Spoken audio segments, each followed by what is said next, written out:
Alright, back up. Hopefully everything's good. Yeah. What's up, Cryonics? A bunch of journals asked to publish my paper, but I turned them down. Well, hey, you only want to publish in where you want to publish. Don't, just, publish with any, who cares about, some, little journal, some of these. Doesn't matter.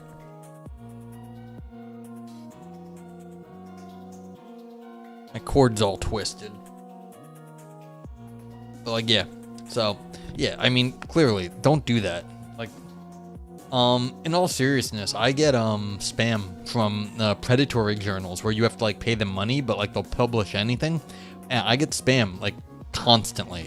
If I check my spam folder, it's, the ISWJ or JW Journal of Science. Hey, what's up, Ray? Welcome back. Thanks for the follow on YouTube. Appreciate it. But yeah, you do get spam. I get spam from predatory journals regularly. It happened immediately after I got my first good publication years ago, and it started immediately. It's published with our journal. You'll get accepted. Blah blah blah. And it's no, you're a spam, and they want me to they'll publish it, but they want me to pay $50 or pay $100. It's no, you just doesn't matter. But yeah, I am again streaming to YouTube. Hello, YouTube. Hi, Ray. So this is kind of still experimental, but here we go. We're doing this stuff. So yeah, how's everyone doing? I'm a little harried. I had to pick my mom up at the. It is spam I can be proud of. I mean, spam is spam, but what are you gonna do? Yeah, I had to pick my mom up at the airport a little before stream, so I've been running around, but I'm here in time, so for my normal stream time. But yeah, I'm a little proud that I'm getting spam because they think. I am a, philosopher. I mean, I am a philosopher, but they think I'm a worthwhile philosopher. So that's good. I'm actually, I've been begging everyone the last week since I got that paper published. So, it's click on the thingy again. But I am pleased. I didn't expect you know how many people actually click through. The click-through rates on you play stuff. You put the link out there. You know what the click-through rates are. It's very low. And I'm pleased I got, a significant number of people did click through when I asked them to click through. And so I got, more than I was expecting. Not by a huge amount, but, just a good percentage of people actually did click through. Or I got, maybe someplace was a little bit more friendly to clicking on my stuff. So that was cool. Oh, yeah. So I should copy this over. Wow, this is weird having two chats. Yeah, so here, let's see what happens if I do that. Okay, yeah, so does it not auto link? Yeah, it doesn't auto link on YouTube. That's so weird. So, Ray, I got a paper published. It just came out on the 20th, so literally 5 days ago. And, I mean, I knew it was forthcoming, but it just got released. So those are the links, and like I was saying, I was asking people, you don't have to click if you want to. If you want to do me a solid, you click through on, the PDF or whatever, or you can go to the journal site on the DOI. But that's the thing. It's yes, people click through. I've been pleasantly surprised with how many people did click, and then you can see it in the statistics because all these places, nowadays it's there's a big deal. You get statistics for how many downloads you got, and it it makes the paper look significant. It makes people look interested. So it's a social network. Philosophy is you don't get anything in philosophy. There's no goods you're producing. All you get is reputation. And so gaming reputation in philosophy is a big deal. People do this constantly. They game reputation, and that's how you get jobs. Because people think you're important. Not because you are important or your philosophy is good, but people think you are. So it's a big reputation game. Actually, I mean, if there's any, I don't know how many people are here right now, but if Valpo's here, or Aristotle's here, one of the philosophy friends, actually, so Aristotle on that list. But if any of these professional academics are here, they'll know something called the Philosophical Gourmet Report, and it's a ranking of the philosophy department. So if you wanted to go to school for philosophy, get a PhD and be a philosopher, this ranking sort of gave you a selection on what people think are good departments and good philosophers to go study under. It's kind of scummy, kind of not. We don't really have a good way of measuring quality education and being a philosopher. So reputation is a proxy for that, like the reputation of the philosophers. But it really is a giant circle jerk at that point because it's an echo chamber. Famous people just get more famous people to say, oh, they're great, and then everyone's just like mutual, patting everyone on the back. And so. Is my paper going to be cited and stuff? I mean, if someone wants to write a paper referencing me, then yes. But I mean, it can now be easily cited because if you don't get published, like you can say unpublished manuscript, but then you have to do stuff like that. Check Discord. What's going on, right?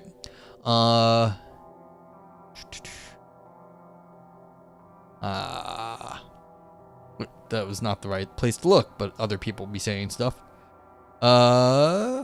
Someone hopped on the server, but yeah.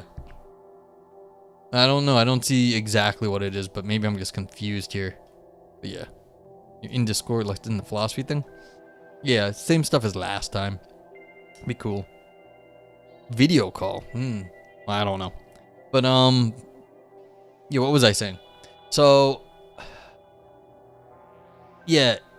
There's the Philosophical Gourmet report, like, sort of ranks all the philosophers and all that stuff. So, this is all we have. We only have reputation. And so, when people click on it, make it look like the Phil Paper site, which, this is where I do it. So, you go to Phil People, like, this is one of the things they run. You can go to my site. No, I don't want this crap. Also, I'm signed into the Phil Roulette, thing here. So, I have a Phil Roulette account, that is, like, part of, this. So if you go to my, actually I could just search myself out. Nope, stop that. Yeah, so me. So like this, you get this paper, so like you can see 80 there and 700 and like 1,000 on this one. But like if you go to newsfeed, stop with the crap. Like you can get like stuff will pop up here that is like, in your area, and it will, if it looks like it's trending, then you will get more, you can potentially get people will see your name and stuff. Oh, DMs. Oh, sorry, I had like 2 DMs on Discord. I don't even see it. Oh, I'm sorry, I don't see a DM on Discord, DM Discord. Sorry, it's because it's not showing up.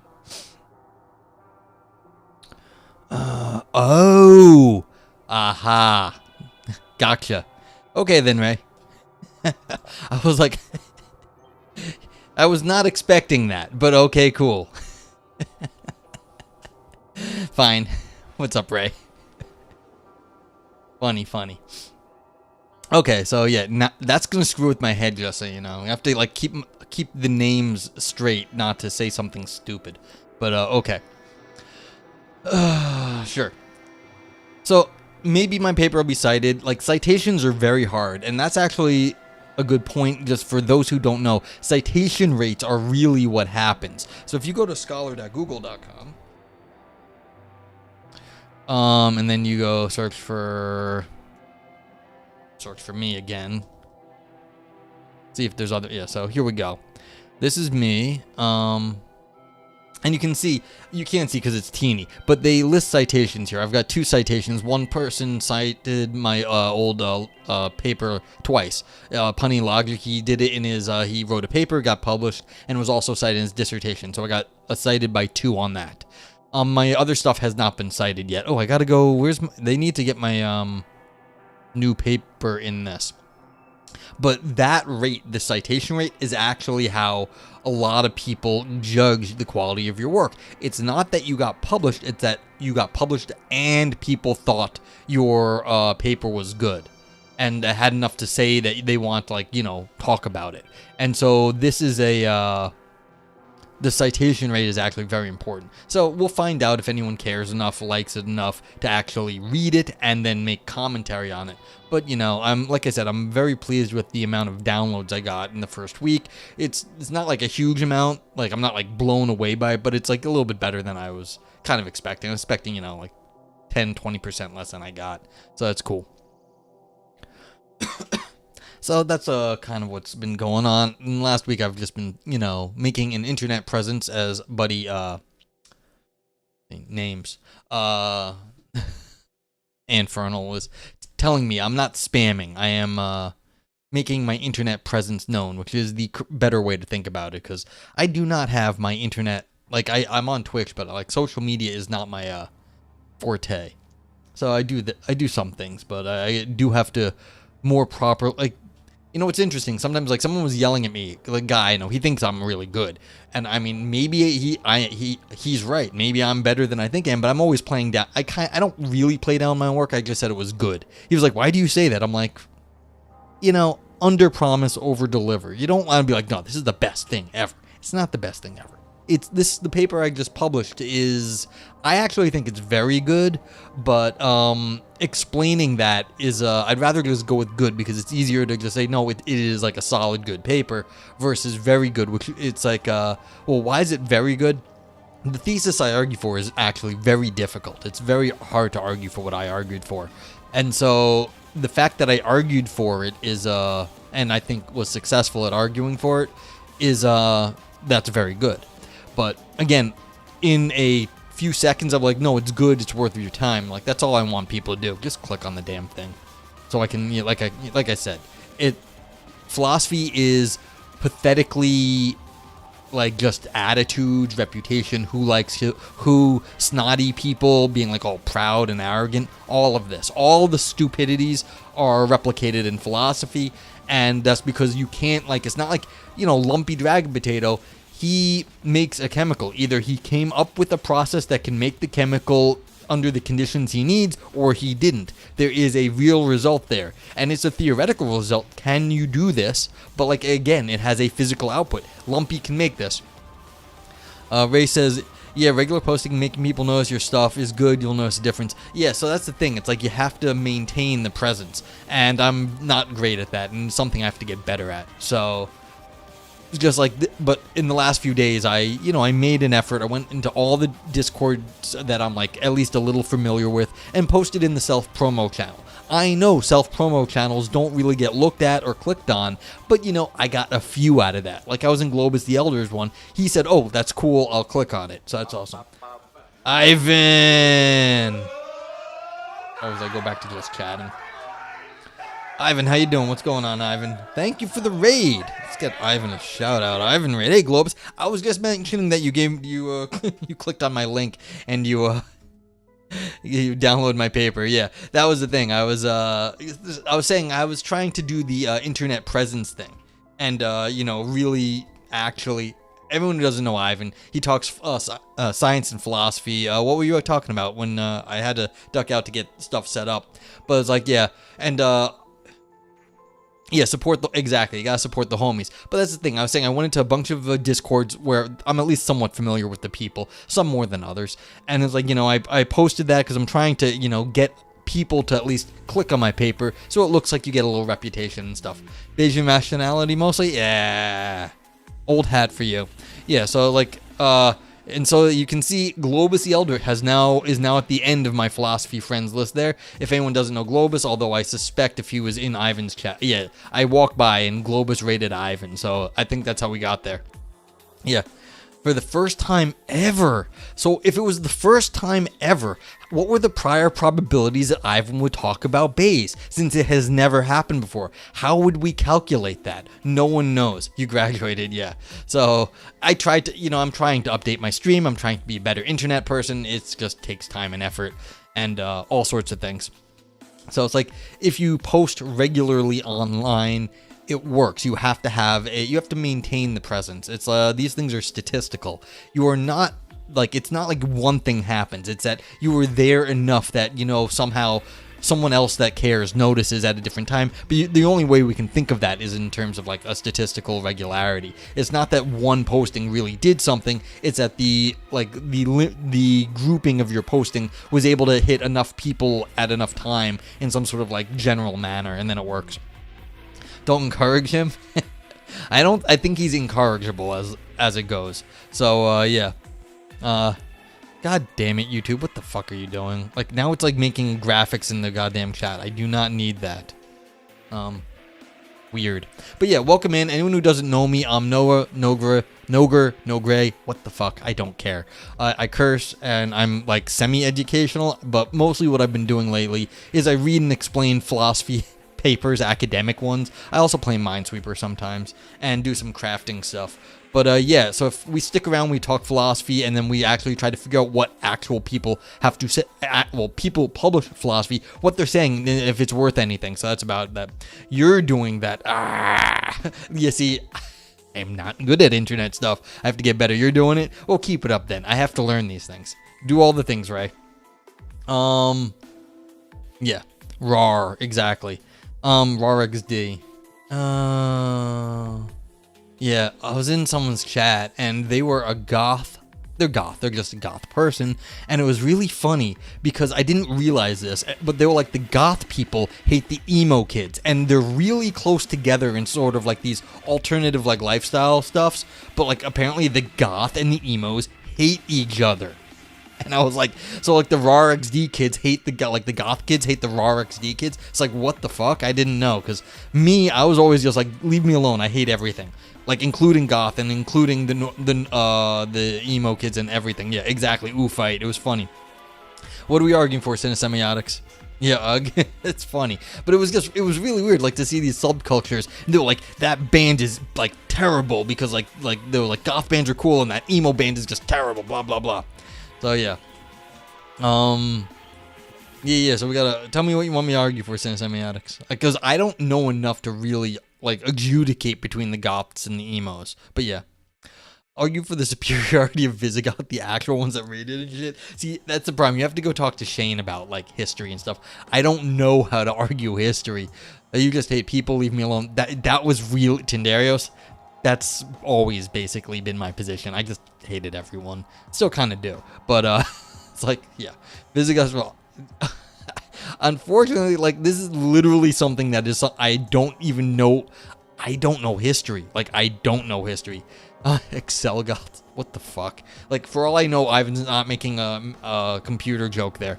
Misanthropes for the win. If I ever get to be big enough to start a stream crew, we'll be the Misanthropes. Like, that would be what I would call the stream crew. So stream team or whatever it is. So yeah, but like, yeah, I'm gonna have to refund your money because I don't even know what, or you can like get one later, Cinesemiotics, because I can't actually argue history because I have no fucking clue what the Visigoths were, or like, if they're even real, to tell you the truth. I've seen the word before, but I couldn't even tell you if they historically exist. Like, I think they do. Okay, then why I argue for why I miss commercials interrupting TV shows? That's easy. Compared to fucking YouTube? Fucking YouTube? Like, you trying to watch a show, like something on YouTube, and it cuts out at like some random time.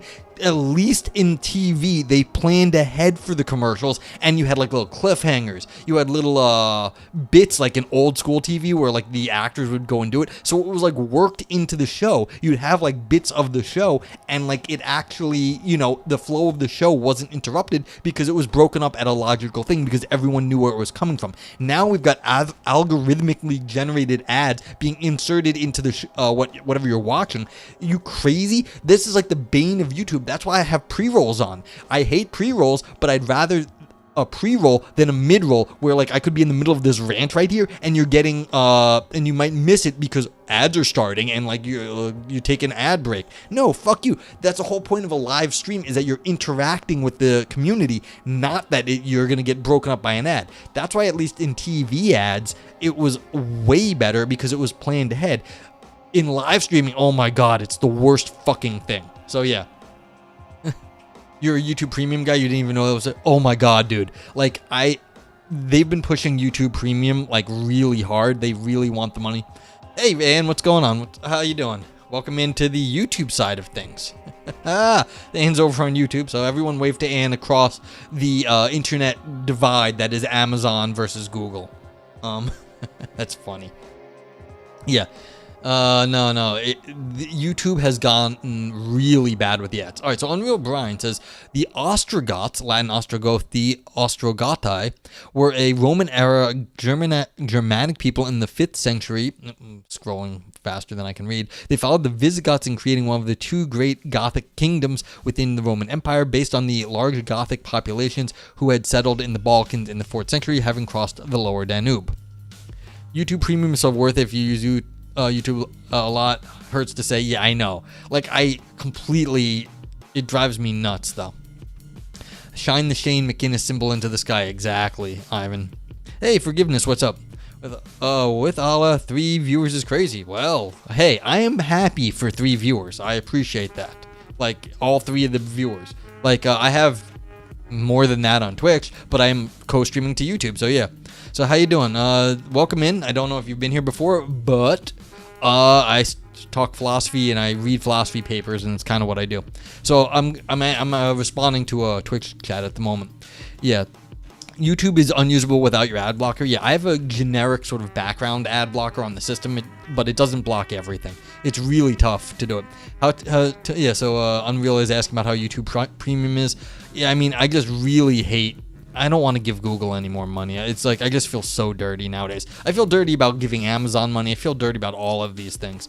But it's like, what are you gonna do? Yeah, we've sold our souls to big tech at this point, and it's just getting worse. I mean, it was always Microsoft that had it, and then a few others came in, like Apple's around, and Google and Facebook, but like Amazon, but like you really can't live in the modern world without like these big like tech companies. I guess it was called FANG: Facebook, Amazon, Apple, Google, and what was it, Netflix? But I think Netflix has fallen off a little bit. Yeah, if you build it, they will come. You hope so.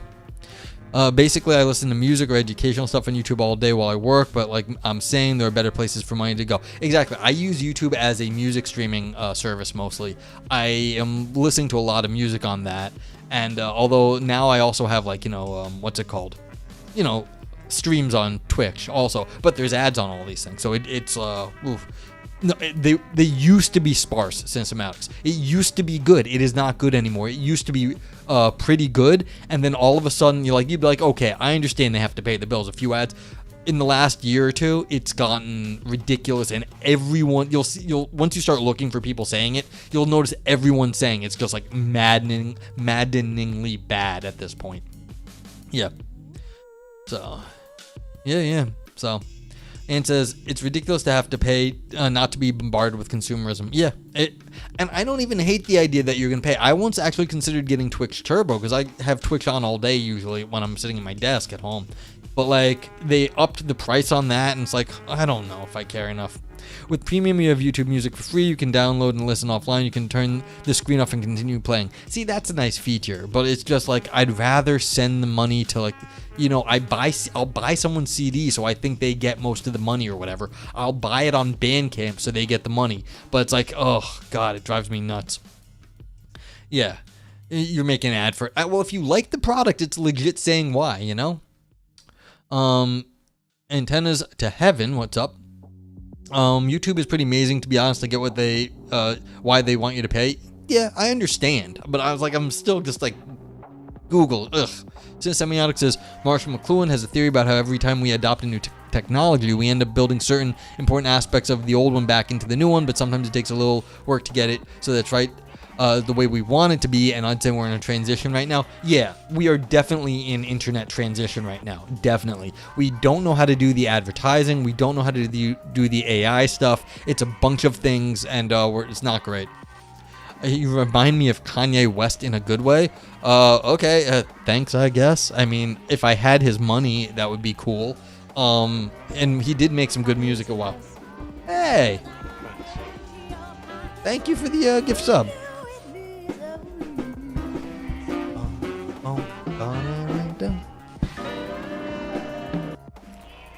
Yeah, appreciate that, Semiotics, for gifting Antennas to Heaven 3.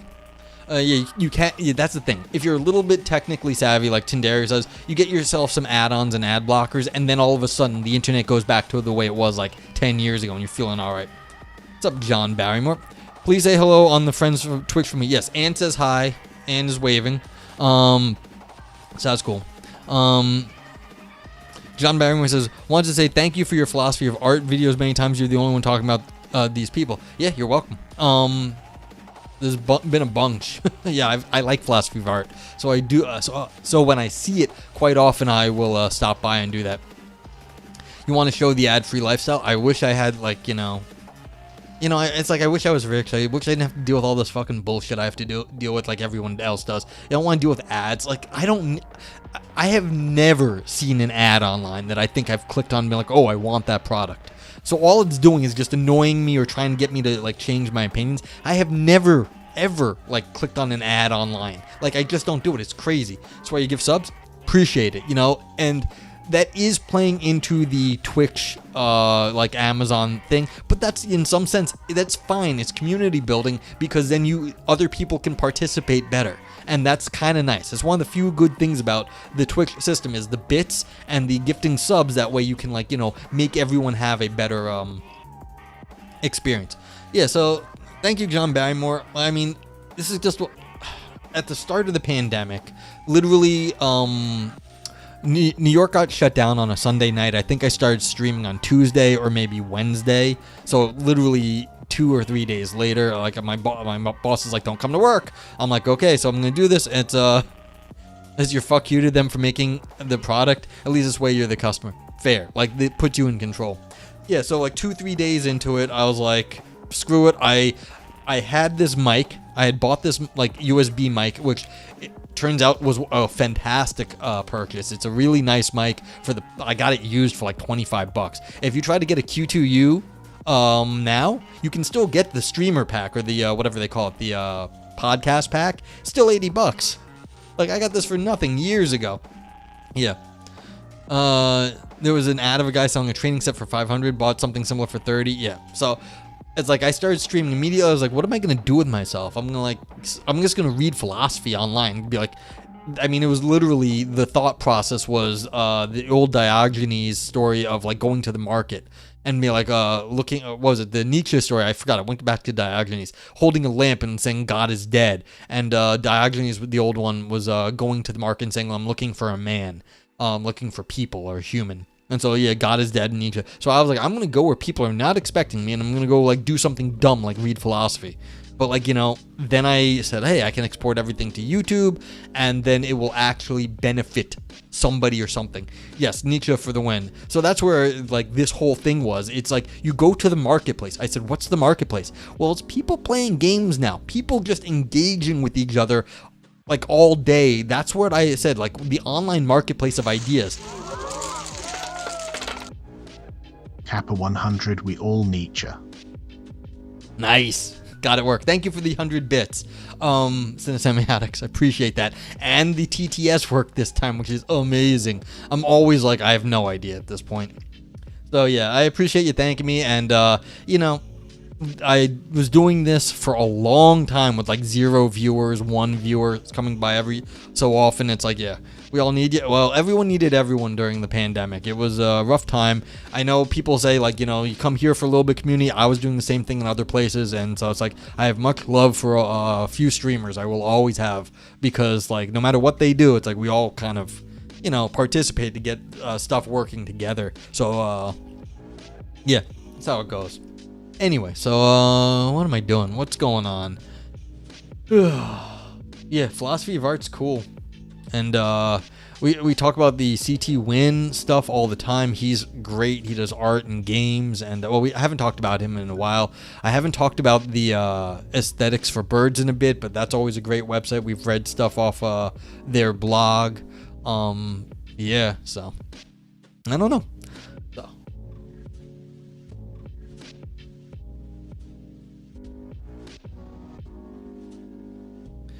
Yeah. So yeah, and that's the thing. Unreal. Like, if you have like a sickness like that, everyone, I found out, like, all the people online, a lot of them have different issues with like going places, going outside. They've got like just issues, and like good, bad, whatever they are. And some of the stories I've read are insanely crazy. Like, some people have horror stories. And it's like, well, why are they online all day? Well, they don't have a choice about that. So it's like, you find out like a huge selection of people. This is why they make the community the way they do, is because, you know, they can't go other places. This is their main outlet for socialization, and makes the internet what it is. So, yeah, drinks. Oh, okay. Well, too late. I drank twice. But yeah, it was a voluntary drink. So, yeah. So, you know, let's see. What's going on in the world? So, okay, so we've got a daily news thing on Israel, Hamas, and narratives of atrocity. Kind of interesting. Mind chunks. Team philosophy. Team philosophy. Fuck yeah. Let's see what this is. There are clear advantages to team science. Would this model work for philosophy? And the following guest post by Ingrid Robanes, Chair in Ethics of Institutions at the Ethics Institute of Utrecht University, discusses the benefits and risks of team philosophy. Discussion is welcome, especially from philosophers who have their own labs or have been part of large collaborative projects, either here or at Crooked Timber, where a version of this post appeared. Oh, so this is like... So I guess this would mean like you're not sitting on your own doing philosophy, which a lot of philosophers do. That's how it goes. I mean, I'm a single, like when I've only co-authored a few stuff and none of that's been published. They're still in the works. I have to rewrite a paper that just got rejected from a journal that I wrote with somebody else. But like I think it's good enough. It will get published eventually. Who knows where? But yeah. So it's like. But like I'm very solo, and then I only sometimes work with other people, and like in some sense in a limited fashion. It's like I write whatever the fuck I want, and like, you know, if it works, it works. Otherwise, it's not gonna happen. But so yeah, so the idea is to produce philosophical knowledge as a team rather than as an individual. So that's hard, you know. Who does it? Lone wolf writes papers alone. Yeah, I'm very lone wolfy, like very lone wolfy, like. Not only am I lone wolfy, always kind of was, but the philosophy I do is also, even in the philosophical logic area, the sort of area I'm in, like I'm one of a very few. Do they have some polite euphemism they use for rejecting a paper? Well, normally what they do is they say, it's kind of form lettery. It's like, have you ever gotten just like a rejection from like, you know, a job or something? It's like, thank you for your interest in here. We had many, we received too many candidates and many viable papers that like are very good. Like we just reject for whatever reason because we're so limited in space. We thank you for your consideration and wish you the best of luck publishing elsewhere. So that's kind of what they do. I've had some mean things been said to me by reviewers. I've had some stuff by editors that you could see they were a little unsure what to say. But yeah, most of the time they form letter you, and that's kind of... Yeah, exactly. And we regret to inform you that your paper has not been selected for publication in our journal. We wish you the best of luck finding another venue. Like, that's the sort of thing. So, you read the first line and... you know immediately what's coming after. Oh, funny thing, I had a paper rejected recently, and they fucked up the, they copied and pasted something from another, because it was a small thing. They fucked up the email. And so, like, we are very pleased to inform you that your paper has been rejected. I was like, you asshole. And I wrote them back on some unrelated thing, and they were so apologetic. So apologetic. Some of the meeting stuff. Recently, I got a paper from a reviewer that said they should have been desk rejected. They were like, this doesn't even get to the get to the level of like even should have been sent out to the reviewer. I've had people tell me, I have no idea. Let's see, what's the mean stuff? A lot of the stuff I've had has been weird. I've had people, like 2 reviewers, say the complete opposite thing about my paper. Oh, this is a good one. One reviewer said, this paper is so obvious that it could have been a blog post. Like, it's trivial and so obvious a blog post. The same journal, their other reviewer said, this is so unclear and so opaque as to be so hard and so like what would they say? They said it was like so unclear and so like whatever it was, as to be completely opaque. Like, there's nothing that's clear about this. So we had 2 reviewers. They both hated the paper.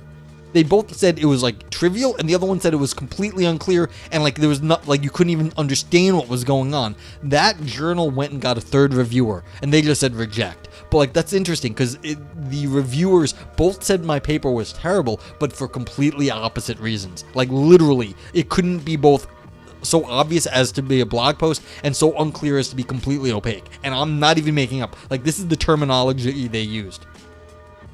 I'm afraid our journal will be quite operational without your paper in it. Yes, exactly. This is kind of how it goes. Sounds like they're being catty with their editors too. Yeah, the editor shouldn't have forwarded that to me. I don't know. Maybe, maybe not. It needed some work. I've had weird experiences, I know. Actually, on Daily News. Let's see if we can find it. What's the thing? Reviewer experience. What's up, effing recap? You a student or a writer? Writer at this point. I am a published philosopher. I do not have an advanced degree. I have a BA in philosophy, but I have multiple publications. So, reviewers. Let's see what this is. And yet the last paper you read was published. Yeah, see, this is why one of the things about this, Andrew said, and yet the last paper we read on these streams was published. Terrible stuff gets published, and so you can't always feel that bad. You're getting a crapshoot. You're getting a, dumb luck on what reviewers. Sometimes the reviewers are stupid, and that happens. And so you just got to move on, and you don't feel bad. Nice, you keep up the grind. Exactly. I'm really, that's kind of how I go. We'll just see about that, good sir.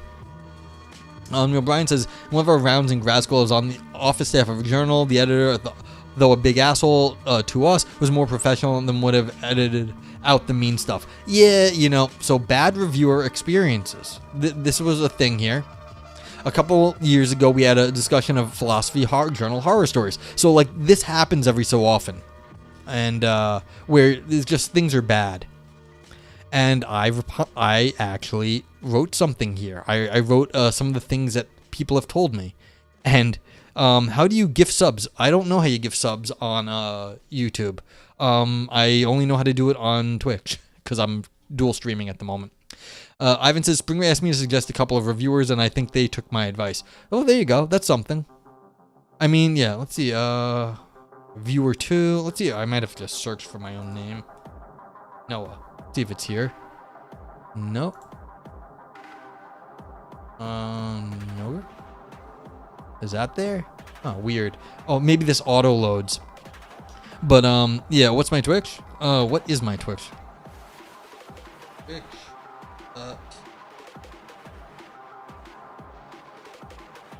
Yeah. So it's the same name across. Cause let's see if I can get this to. If it was this one or if it was another one. Maybe it was a different one. But like I posted to Daily News and people were like, what the flying fuck? Like literally, I've gotten weird things on like stuff, so it's weird. Like I've gotten people being like, what the fuck is wrong with like, they're like, some people's like, what the fuck do you write on that you got this sort of like response? I was like, yeah, that's exactly what it was. You'll suggest your friends next time? Mm-hmm. So, alright, too bad I can't find it. Let's see, was it bad reviewers' experiences? Refereeing, blah, blah, blah.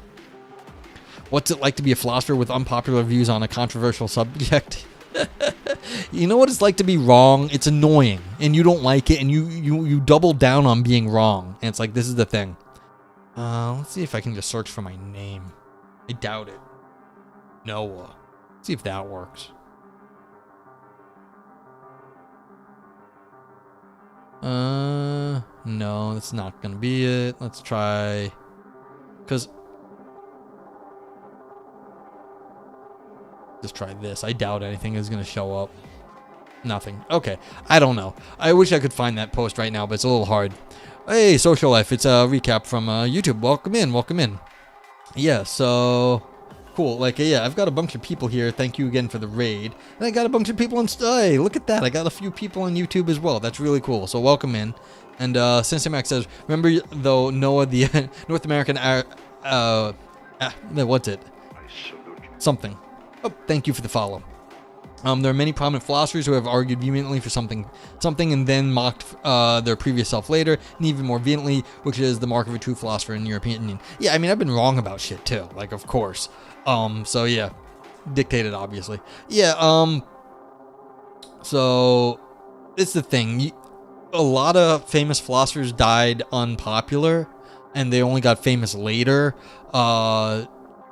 There's nothing, you can't read into the, of course, if you're looking to be popular now and you fail at that, that's one thing. But if you're looking to write good philosophy, there's no guarantee that the current whatever is happening in the academic world is going to recognize you.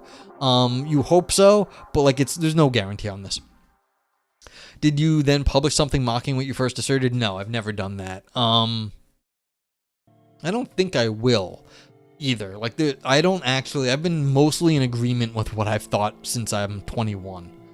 Schopenhauer and others. Yeah, so it's entirely possible. Maybe I'll come back and think, this technical philosophy shit's just not where it's at, and I'm stupid and whatever.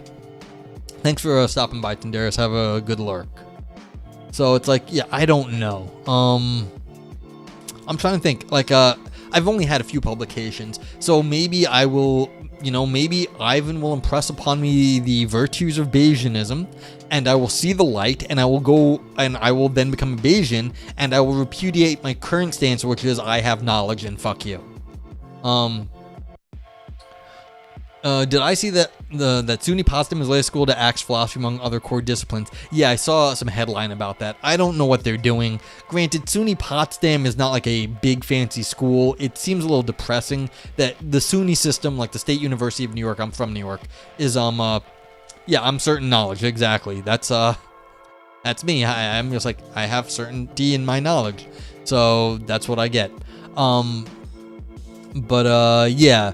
Like, SUNY Potsdam, like, it's really too bad, and I don't know why. Most philosophy departments don't cost a lot of money, all considering. They cost the salaries of the philosophers, and philosophy departments bring in money in the form of grants. So most philosophy departments, even if they're not making a lot of money, are at least breaking even. So the idea that they're cutting out something that's bringing in money to the university is always very suspect. Very weird. Hey, Frank, what's up? Frank says no one is actually a Bayesian. They just start calling themselves that when they update to greater than 96% probability of Bayesianism. Yeah, but they'd be okay with that, so that's fine. Yeah. Since says, personally, I think it shows devotion to the mission rather than one's career. If I published something I thought later were bunk, and if nobody had called it out yet, I'd publish a detailed scolding of my old claims. Yeah, but I mean, that shows growth maybe, but like, yeah, exactly. So, whatever. Hey, Lumpy, what's going on? You has mini cake. That's awesome. Noah believes that his beliefs are justified and true. Ducks recover. Yeah, I do not subscribe to the justified true belief theory of knowledge. Justified true belief needs to be taken out back and put down. Like, it needs to die. That's so cool you got cake. Let's give some shout outs. So what are we going to read? I don't know. I'm just sitting here, dude. I haven't gotten to that part yet. We can go look. So let's go look at what's available. We can go give some people some shout outs. Doing pretty good. Is getting sorted out. You've been saying that things have been busy. I appreciate that. So let's give who needs a shout out? Well, we've got Lumpy here. Can shout out the Lumpy. And so Lumpy Dragon Potato is a Minecraft streamer. He also likes to chat. He's a chemist. Likes to chat about chemistry and Minecraft and politics and finance and fun things like that. So there we go. And we can do some shout outs in a minute too. I wish I could just send things over to YouTube, but like it's weird. Well, yeah, YouTube. Let's see. Let's copy link. So this is what. Oh wow. Look at that. So this is our friend Lumpy Dragon Potato on YouTube. You should come over to Twitch. Twitch is cool. Yeah, go shill for Amazon and not Google. Fucking ridiculous. Like, start a fight here. Ivan friend, yes. So this is what's going on. Unreal Brian says, this could be a big topic, but given the sad state of academia's self-immolation, what do you think the prospects are for being a philosophy independent scholar sitting to take it what that's doing? If you don't want to get paid, they're great. You can do whatever. It's better now than it's ever been before. And one of the reasons I can say that is this website right here, that you can find out everything that's going on in philosophy, and you can find, and most of the time you get access to the papers, or quite often, not maybe most of the time. So right now, yeah, Twitch does have the emotes. It has better social networking. The ability to find streamers that, even though it's extremely hard and not very good, the ability for like Globus and Ivan Neo and Lumpy Dragon Potato to all find each other and like, you know, make streamer friends is way better on Twitch than it is on YouTube. And so, yeah, I know. And why would you? It's disgusting. Like, ew, Twitch, like stupid stuff. So, I was talking about the birth of emotions. So, as far as like the social networking aspect of Twitch is just far better. Like when you can raid someone well easily, and you know, like bring people and show people your friends and like stuff like that, way better. Yeah, so cinesemiotics. What? But what was I saying? The prospects for independent philosophy are better than they've ever been. The prospects of getting paid for philosophy are just as dim, if not dimmer, than they ever were. I mean, that's not entirely true. There's a lot of universities and schools and you get paid for it, but like academia in general is in the shitter at the moment, and so like that is kind of crap. We need to see the other chat. Well, that's one thing I can't do. I cannot post YouTube chat to Twitch. That is something they say you're not allowed to do. That is TOS. So I cannot combine chats. Now, if you use chat software, I think there's something called Chatly, you can do it. But yeah. So, but you can't do it. I can't do it. I can't post it to stream. But streaming both is fine. Streaming to them is fine. I cannot take YouTube chat and put it on my stream, though. They do not allow me to broadcast YouTube chat. That is against it. Streaming to them is fine. Streaming content from YouTube is not. But doing philosophy is a 9-to-5 job, historically at least a new thing. No, yeah, that's right. But I mean, there's been for at least a few hundred years academic sort of positions, like Kant. I mean, granted, this was like the 1800s and stuff when academia was sort of forming up, but that was just universities in general. I mean, if you go way back in time and you're talking about like historically, well, what were the disciplines? And then you get back into, you know, like traditional things, but like what were they doing? There were a lot of religious studies. I mean, you were doing astronomy or astrology, whatever it was at the time. The reason you were doing astronomy was actually they thought it affected your medicine. They wanted to know how to cure disease, and they thought the orientation of the Earth and the stars had to do with that. So they were doing stuff like that, but like it was again, and there were philosophers working in these areas. But a 9-to-5 job, yeah, that's really, I think, a lot of changes have happened post World War II, especially during the Cold War. There was a lot of money in the U.S.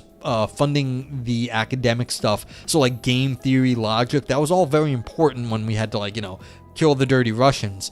And so like when we had to defeat communism, there was a lot of money getting filtered into like technical philosophy. So there was money to be had. But now like that's gone, of course, and then we've gone overboard on the capitalism. So like, because there's no communism to scare the capitalists anymore. So now we're just, money's running amok, and they're like, hey, philosophy's not making any money, we're not going to fund that anymore. Because back in the day, the US government would fund art and philosophy because it would show that the communists didn't have money for all the great cultural things that capitalists did, and it would make them look bad. And this is a fact. The CIA funded a lot of art people to make like really good art because it would make capitalism look good so that the communists would look bad. You can look this stuff up. You're having respect for Santayana. He was a full professor at Harvard and was like, I'm not vibing for this, peace out. He had money from writing a novel too. Yeah, so Santayana was cool. I read his stuff. My dad gave me a book of his probably when I was like not ready to read it yet. So it's just like, but like it was interesting stuff, I remember. So yeah, and this is the thing also, it's like being an academic is not great. Like it can work, but like, yeah. Thank you for the subscriptions, Social Life. Or effing recap, whatever. Yeah, appreciate it. Oh, yeah. My Conan stuff. I wonder how that's going to fly on... Actually, no, that one's fine. The only one that YouTube flags is the gifted sub, but that's okay. Appreciate it. Yeah, I could... Lumpy, like, I could dress up as a philosopher. Like, I can dress up. I can clean up good and, like, look all philosophy-like. But yeah, it's like, yeah, knee deep in spy games. You know, I do kind of like the game theory, shit like that. Yeah, welcome. You now get my like few little emotes. You can get like my duck rabbit and stuff. But thank you for the subscription. Yeah. I never wanted to be a teacher. Yeah. Compliments of the house. Yeah. So this gets flagged on YouTube. Thank you for Unreal Brian for giving a Lumpy a sub. Appreciate that.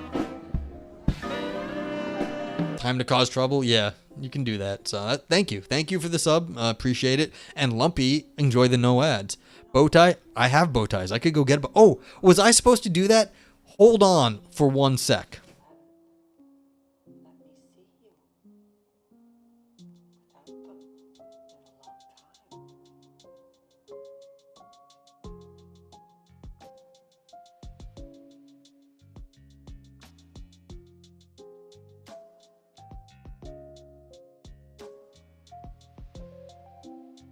Thank you for holding. Yeah, I have bow ties. I know how to tie bow ties. So you actually tie bow. Oh my God! What the hell? Sandemus. Okay, so now we finally crashed my bot. Oh man, that's annoying. So I'm so thank you, Ivan Neo, for the Sandemus High School rocks. But yeah. Let's see. Are we gonna reload? Let's find out. Let me give me a half second. That's weird that like it decided it was just gonna break right then as opposed to not earlier in the stream, but whatever. Okay, so this is actually not so bad. So yeah, you actually tie ties like you tie your shoelaces. It's really the same. So here we go. You know what? So load, stupid. Come on, work.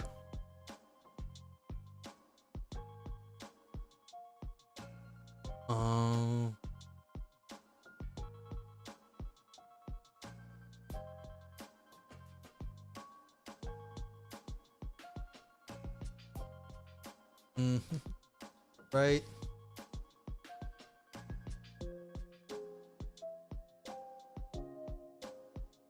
Yeah, exactly, Globus. Putting on the academia.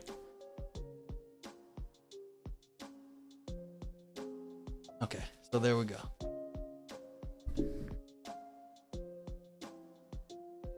I did not do this well, but you can see, like, if I actually wasn't screwing this up, it might have worked. So. Yeah, I have not done this in a while. I don't have a sports coat with the suede elbows, but yeah, this is the thing. I can actually pull this off. Let me try this a little bit better. This is too tight.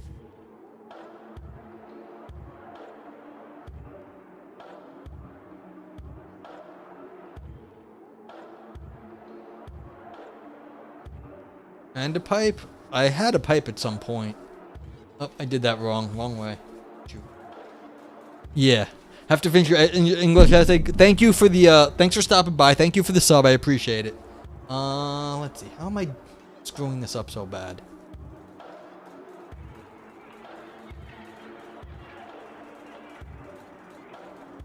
This has to go.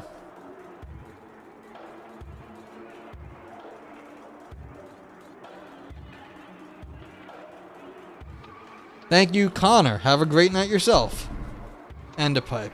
Okay. You know, I feel like those people who do their makeup on stream. That's always like, yeah, how do you do that? Oh, I got a hype train going too. Thank you for the hype train. So yeah. So what's up, Connor Barrett? Oh, let's see. You can't even see it now. Oh, this is in the way. It's terrible. So yeah. So you asked, Dan. Yes, I can pull this off. I know what I'm doing when it comes to this. So there we go. Strange music I have there. Oh, dude, I love my music. Oh man, my bot. Okay, my bot's back. Yay, my bot's back.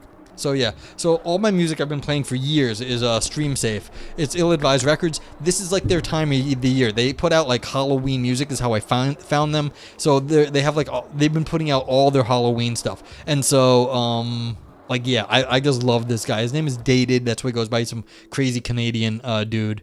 Yeah, so he's Lumpy. He's a Canadian, and he makes music. And he used to be, and this is all he does now is he makes this kind of creepy music. I love him. He's fantastic. So yeah, yeah, it's a little yeah, not bad. Just that bulk noise, yeah. Oh, it's always fun.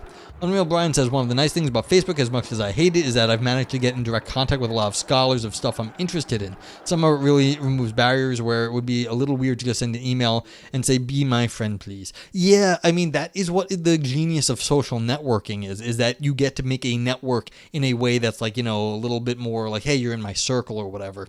And so, like, it is kind of cool. That was one of the things about, like, Twitter. People love Twitter because you could get in contact with, like, academics and stuff like that in an easier way. So, yeah. Oh, what is that? There it is. Okay.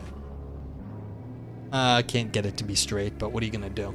I didn't do it well enough, but it's fine. Yeah, and so this is the thing about social networking. It has its virtues. It's just made it too easy for the loudest voices to get a lot of attention when you want it to, when you want, like, good stuff. But, like, you know, what are you going to do?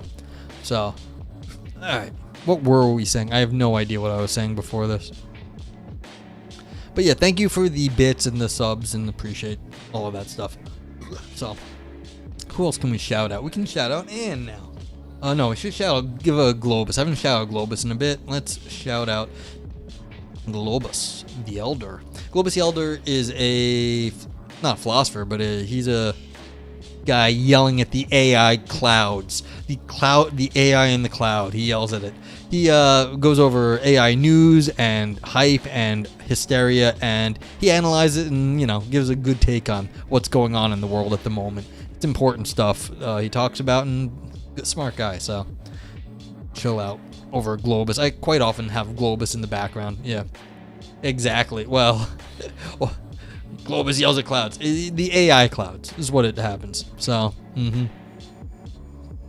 let's see, what do we got? Asian Bioethics Review, Nurturing Ethical Leadership and Equity in Malaysia. Interesting.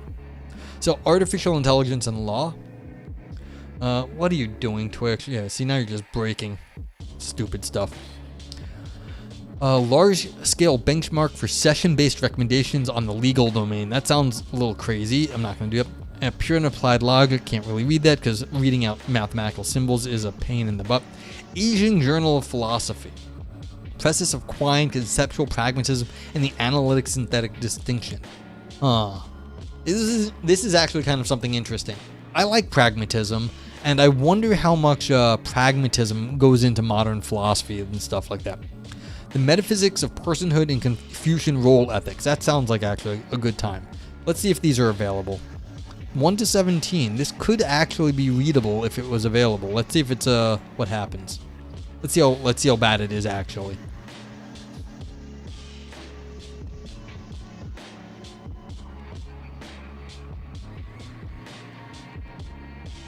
Oh, this looks bad though. Yeah, you can see this is a little longer than what I want to read at the moment, but like that's too bad. I wouldn't mind actually talking about personhood and Confucian ethics. Confucian ethics, you know, they're kind of what's it called? They're kind of like virtue ethics, and so it's a different kind of virtue, and you've got, you know, the priorities are different in Confucian ethics than they are in like Western philosophy. So things are yeah, see, you can see right here. Persons are constituted by their social roles and relationships. You ain't getting none of that shit in Aristotle. You might get some of that, but like, this is like, where is the role in ethics? It's like, you're not getting this as like social roles fundamentally is who you are. No, you have your virtues and like your habits and things like that. Yeah. Unreal says, a lot of the people into the classical pragmatist Dewey James Peirce feel that Quine and then people influenced by him like Putnam and Morty really constrain the scope of pragmatism in an insidious way. Yeah, I mean, that's true. I don't have any great love for Quine, but like, yeah, that's sort of the thing. Not the most comfortable thing I've done on stream. Loosen it up a little. So yeah, see, I'm a professional philosopher. I have a bow tie. And see, now pre-rolls are back. That's annoying. But okay. But you get the idea. Like, I wouldn't mind reading something like this, but it's a little longer than I want at the moment. And let's see this quine stuff, 1 to 7. Okay, so it's a presses because it's on a book. Let's see. So this is just this guy telling us what is in his book. We don't need to read that. That's okay though. Too bad about the if it was a little shorter. What about this one? What do we got from Tindarios?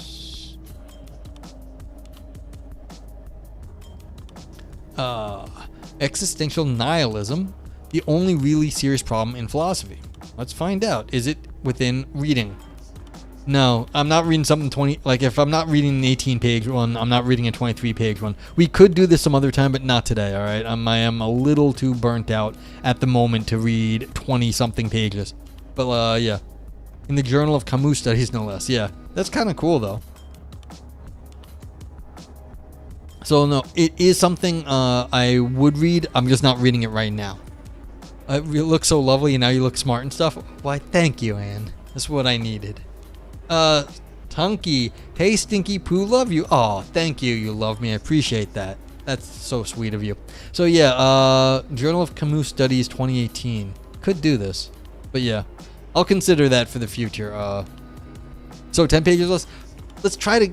16 pages is actually usually the limit. That's why I didn't want to do the 18-page one, because it depends on the layout of the page. Once you start getting over 18 to 20 pages, then you're talking about 2 hours of reading, and that's not even including discussion. So that would put me over the 3-hour mark for stream, and that really kills me. Like when, like Tindarios, when I read that little junky little stupid paper, the third paper of stream on the using the Darwin Awards as like some statistics on that, I was so dead after that stream. Like you can't even, like my brain was like so bad. So yeah, giggity, exactly. Like that fucked me up. Like it did. Like I was just like, I went over to Anne's stream and I was like I can't even type. Like I was just like complete slug mode activated. And so it's not like I'm against longer papers. It's just 2 hours of reading and discussing just takes it out of me. So, and this, like in the start of the pandemic, I was reading 2 papers in the morning and 2 papers at night. But then again, I wasn't talking to people. So I'd start streaming, and right now I'd be basically almost through 1 paper because there ain't no one here talking. But like now I've got people talking. I'm like doing, other things. I've got bots and I've got other stuff. It's just harder to do that amount of work in one night. Lumpy says, have I noticed a tangible gain from doing philosophy roulette? Like you have better knowledge of my field and something like that? Yes. I understand way better what will get published and the sort of bullshit that is currently liked in philosophy. I have honed my skills at like being snappy about describing problems. I was already good at that. Now that's one of the reasons I could do this. You're off to stream. Thank you, Anne. Let's give Anne a shout out. I think I gave Globus a shout. I'll shout Anne out on Twitch. Yeah, that's right. Shout out Infernal. And so it's like, go follow Anne, sociologist, political scientist, and variety streamer in many ways. So yeah. Do I know this one? I forgot. And like, so have I learned stuff about philosophy? Oh yes, very much so. And I've gotten better at the describing stuff. A philosophical defense of misanthropy. Let's find out. I don't know if I know it, but 131 pages. So this is a book.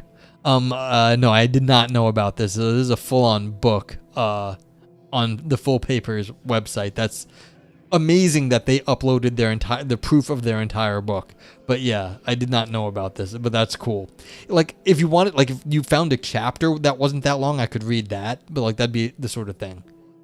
So yeah, not for reading here though. Yeah, no, I did not know about that, but that's actually very cool, and it's kind of awesome. Like they've got a little Schopenhauer thing, and that Toby Svoboda uploaded their entire book to Phil Papers. That's kind of cool.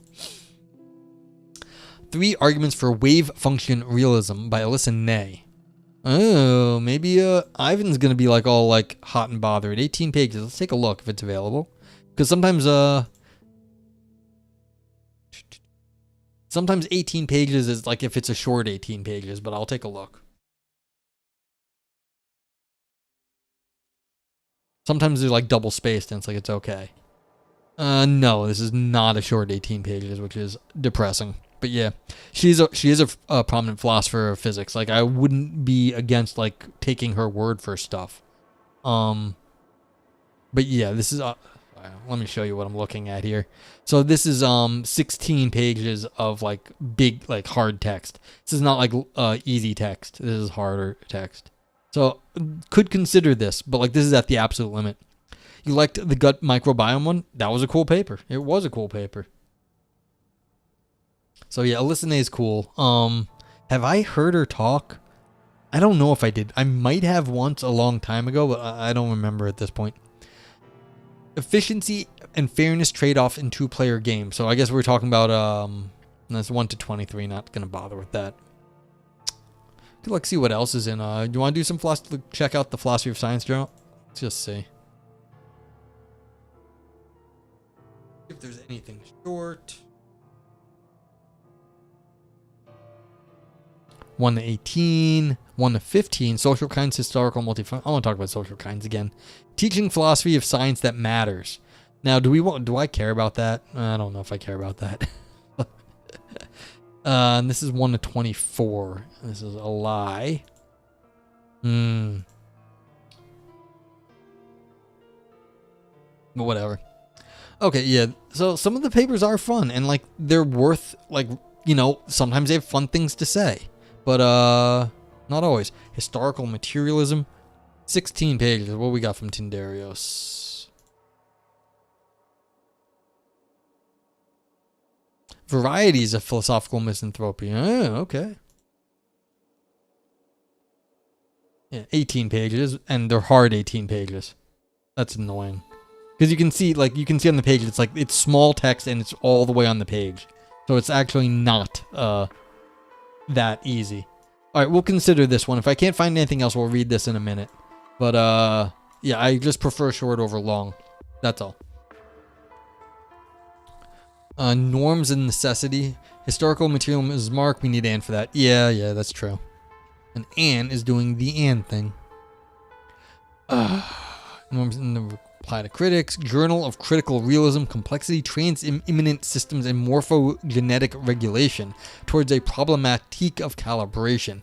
What the fuck? This article aims to study the intersection between critical realism and complexity theories through the existing literature on complex systems. Yikes. Okay.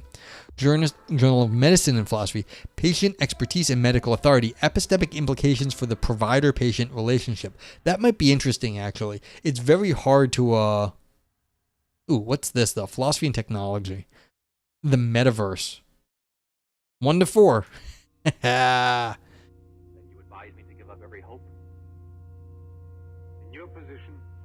So this is a response paper to another paper.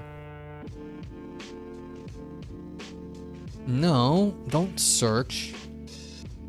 Like, is this grammar and infinity? Again, this looks like 24 pages though. Is that what this is? Yeah, this is this one, but it's 24 pages. I'm not. No, it's 32 pages. Not even 24. I'm definitely not reading a 32-page paper. It's twice as long as I'd like. But yeah, kind of cool. So it's like, yeah, 33 pages here. Open access. And it's in Polish. It's in Polish. I don't read Polish. Thank you, though. Try. Yeah. That's funny.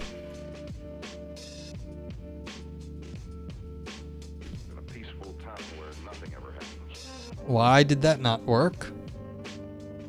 Copy link. Why is this not copying? Copy link.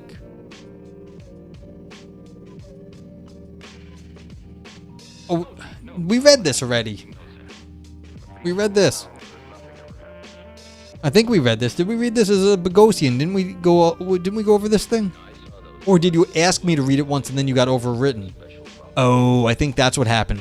You asked me to read this and you got overwritten. Yeah, so we can read this. I'll read this then. That's good. So yeah. We had the broken egg one. Yeah, we were gonna read this and then something else happened. I pick. Yeah. The problem is, it's just I don't want to read the 18-page ones. I'm already a little burnt out today. Do I have this one's the question. Let's see,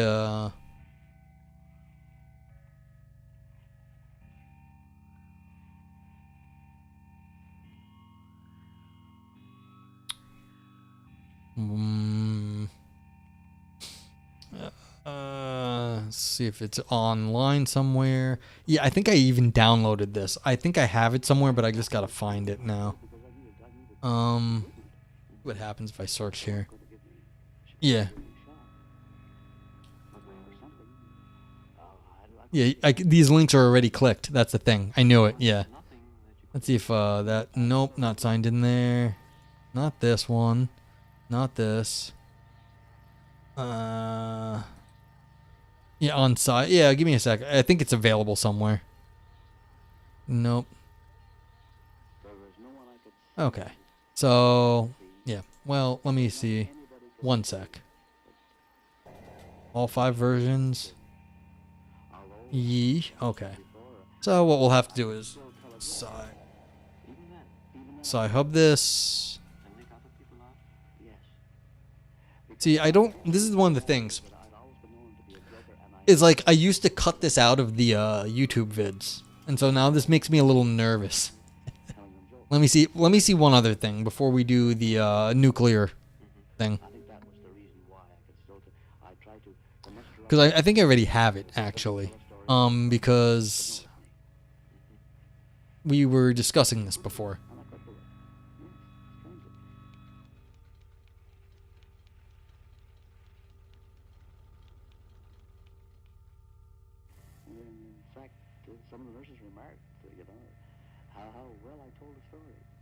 Nope. Yes, I have the file. Uh-huh. Okay, there we go. So, I already had it. I knew I did. So it's vdocuments.mx. Interesting. Okay, so we're not going to be... what'd I just do?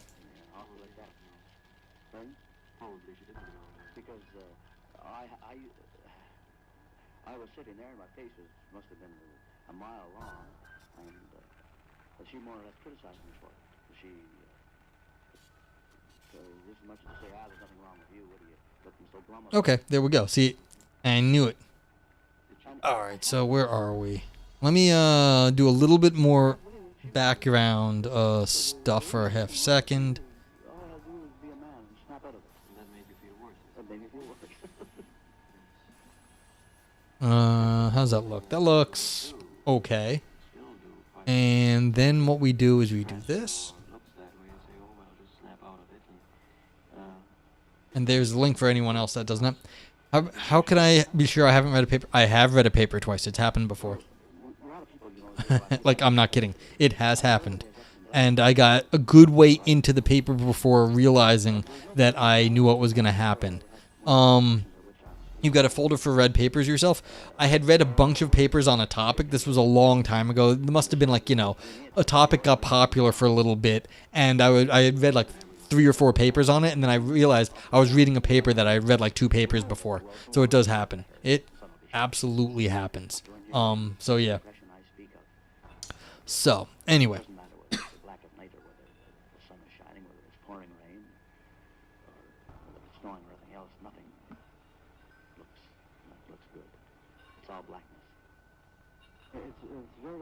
Anyway, so this is what I do here. Anyone who's new, anyone on YouTube that hasn't been here before, I read this academic philosophy paper. This is by Peter Boghossian in the Educational Philosophy and Theory. And were my 2 reactions different? No, because I didn't get far enough into the paper that I had like different reactions. Once I realized, this was a long time ago. I had like no viewers, so I just stopped and restarted and just got a new paper. So yeah, if no one's in stream and it doesn't get recorded, did I ever really fuck up? But no, it was I forget what the topic was. There was a whole bunch of things like talking about like, you know, drunk driving and then like you get caught, or you don't get caught, things like that. Like ethical luck sort of things. And I realized that I was like, no one's here. Fuck it. Just restart reading a new thing. That's all it was. So I generally remember, like, you know, some of this stuff, but yeah. Okay. But anyway, like I said, feel free to, everyone in YouTube, Twitch, feel free to ask questions along the way. My first time reading this too. And at the end, we review it. So unfortunately on YouTube, I don't have it hooked up, but maybe in the future. But we at the end, we all get to rate the paper, think if it's any good, you say why, and then that'll go up on a website, and then there'll be a review of philosophy papers. So there'll be like, Rotten Tomatoes for philosophy papers. But this anyway is Behaviorism, Constructivism, and Socratic Pedagogy by Peter Boghossian in Educational Philosophy and Theory. And here we go. The great triumph of Western intellectual history from the Enlightenment until the beginning of the 20th century rested on its ability to organize the knowledge of the world in a rational way, independent of the learner, determined by some structure of the subject. Disciplines were developed, taxonomic schemes established, and all these categories were viewed as components of a vast mechanical machine in which the parts could be explained in terms of their relationship to each other, and each part contributed to making the whole function smoothly. Nowhere in this description does the learner appear. The task of the teacher was to make clear to the learner the working of this machine, and any accommodation to the learner was only to account for different appropriate entry points for different learners. This is an interesting way to start a paper, because if you've read a little bit of fantasy, I'm sure a lot of people in the community have. They have like these grand metaphysics, and like you're just a piece in the metaphysics. And the problem with fantasy, of course, there's a lot of magic happening, religious things, blah blah blah, a lot of stuff. And so the idea that you have like this grand metaphysics that you're just like a part of, like you're a cog in this like wonderful scheme of a fantasy land. It's like maybe that's not the best way to think of actually the rational world. You're in a great chain of being. Yes, exactly. Like in a galaxy far away. Yeah, how's that? Introduction. Behaviorism dominated the educational landscape 20 years ago, while the foremost learning theory today is constructivism. Set against the backdrop of these more recent theories is Socratic pedagogy, which finds its origin in the Platonic dialogues. While learning theories have come and gone, the Socratic method has persisted. But what exactly is a relationship between these two learning theories and Socratic pedagogy? Specifically, can a Socratic teacher be either a constructivist or a behaviorist? These questions are important because the two dominant learning theories are often presented as either-or propositions, false dichotomies that educators must choose between. This does not have to be the case. The Socratic method provides a middle ground between the two and has many strengths of both constructivism and behaviorism. When understood in a philosophical framework and practiced in the classroom, this ancient pedagogical alternative can be a potent learning tool. Unreal Brian, behaviorism? That wasn't really a thing in educational theory since the 60s, just saying. Yeah, did he really make it? Well, when was this written? This is 2006, and so 20 years ago in 2006 would have been 1986. So maybe it hung on for a little bit after the 60s. Maybe he's off by a little bit of time, and so that's a fair criticism if he's making things like how they really weren't, saying they just were that way. But okay, I don't know the history here. Either way, as long as behaviorism and constructivism were dominant theories in, say, the last 100 years, it's not completely unfair. Makes you skeptical that he doesn't know what is going on in the world of education. Fair. Again, fair. The question is, if these are major theories that were in the last 100 years, maybe this 20-year thing that he said right here should have said last 50 years. And, yeah, it makes him look bad, but it may not be all that detrimental. I don't know.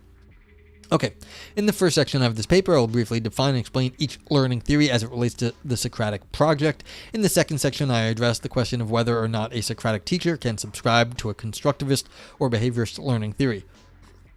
The paper concludes by stating that while Socratic pedagogy shares some similarities with each learning theory, ultimately it is fundamentally incompatible with both.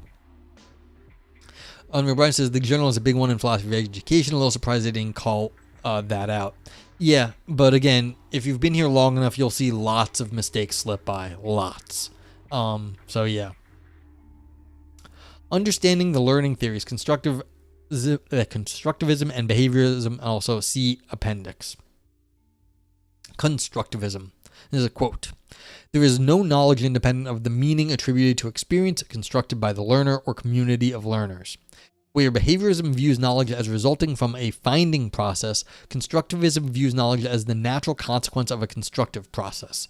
Where behaviorism views learning as an active process of acquiring knowledge, constructivism views learning as an active process of constructing knowledge. Finally, where behaviorism views instruction as the process of providing knowledge, constructivism views instruction as the process of supporting construction of knowledge. Okay. So, I mean, okay, whatever, if they say so. End quote. There are many different types of constructivism these big words are making me trip up. Among the most popular are cognitive, critical, radical, and social. However, they all share the same core, the idea that learners construct their own knowledge. Constructing knowledge means that students are active participants in a learning process by seeking to find meaning in their experiences. In a literal sense, learners construct or find meaning in their subjective experiences, and this result becomes knowledge. For the constructivist, each person's subjective experience is just as valid as anyone else's, and no one has an epistemically privileged point of view. Therefore, there are no objective criteria for what constitutes knowledge. What is knowledge to one individual may not be knowledge to someone else, because no two people necessarily have the same constructions. Having the same constructions would carry with it a host of ontological presuppositions about the world and reality, none of which constructivists accept. All right, this is very radical. I mean, most people aren't going to be hardcore relativistic about knowledge. That's not what most people are going to be doing. And so the idea that like everything is just constructed and then there's like a local truth to everyone and there is no global truth to knowledge, there's just a local truth, that seems kind of radical in terms of just philosophy. Most people don't hold that everyone's truth is equally as valid. It's like, look, it's raining or it's not raining. It's not that you get to claim it's not raining when like you're getting wet. What about knowledge of American football? I mean, that's absolutely true. Like, of course, that is certain knowledge, American football.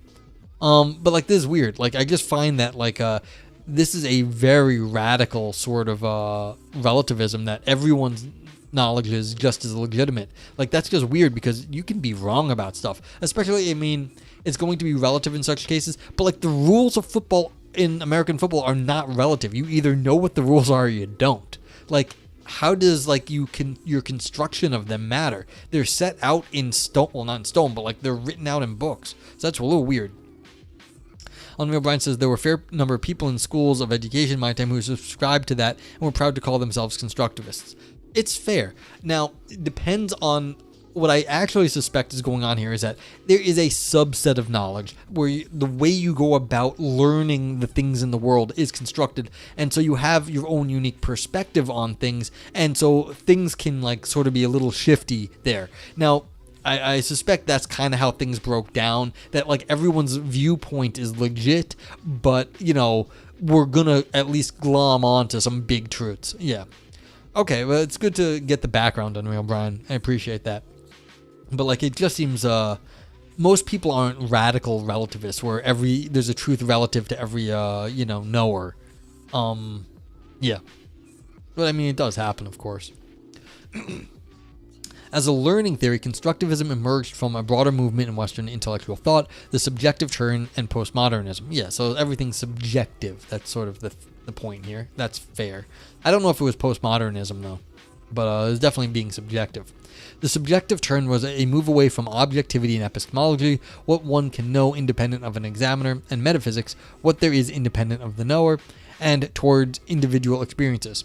Yeah, every knower is a knower. Yeah, I was wondering if how that was gonna go. Yeah, like, see, this is fair. Like, if you turn away from like objective reality, yeah, then you can say like everything has legitimacy in your experience. But again, that doesn't mean you can deny like that it's raining. That doesn't make sense. Before the subjective turn, objectivity had a primacy attached to it. Again, objectivity, though, like you're talking like objectivity of science, big things. They're not talking like the everyday stuff. This is where I get annoyed about these things. Okay, before the subjective turn, objectivity had a primacy attached to it, both conceptually and practically. In other words, objectivity was upheld as the goal of inquiry. As will be mentioned below, this manifested itself in the dominant learning theory of the time, behaviorism. Yeah, because if there's a world out there that you have to, learn about, then you have to modify your behavior to figure that out. You're not, making a truth for yourself. There were a lot of education people that got constructivism out of Dewey, though that makes Dewey's scholars' teeth itch. Interesting. Yeah, I don't know how, I could see where they kind of could bastardize pragmatism to say, look, everyone has their sort of pragmatic viewpoint, but that's not going to work because pragmatism, you have to do stuff that has a result. So it's you kind of would need the pragmatic reasons to hold up, and just because you like it is not going to last over time. Well, not that you like it, that someone likes it. Okay, postmodernism is somewhat harder to define. Yeah, see, this is also weird. I feel like this is a little Bogosian, just making shit up. How do you actually think postmodernism is forcing educators' theories? I'm a little surprised, but whatever. Postmodernism is somewhat harder to define because it is an intentionally broad term, and it is this open-ended quality that shows its wide range of meaning. Postmodernism basically is the idea that there are multiple perspectives, interpretations, and truths, and that each perspective has its own validity. See, that's fair, but I don't know if that only is postmodernism. No one perspective is more valid than any other perspective. For example, and this is closely related to the idea of subjectivity discussed in the paragraph above, something can be true for me but not true for you. So he gives a reference here. I'd have to find who this Sawyer 82 is. The true four claims not only cover trivial and mundane matters of personal taste, like which type of pie is better, apple or cherry, but extend to all propositions, even empirical ones. Yeah, that is a claim that a postmodernist might make, but that it gets a bit harder to see exactly how you get educational theory out of that. Jameson's definition: postmodern is the cultural logic of late capitalism. Yeah, that's kind of, it's what can you monetize? And it's well, there you go. Nothing's true. It's just what do you have money for? One can easily see how constructivism emerged from these two movements. Constructivism replaced the teacher as the center of knowledge, objective, with the learner, subjective. Independent of the teacher, each learner's subjective experience now have a special and unique meaning. It is both the student's learning experience and her perceptions of those experiences that have educational value.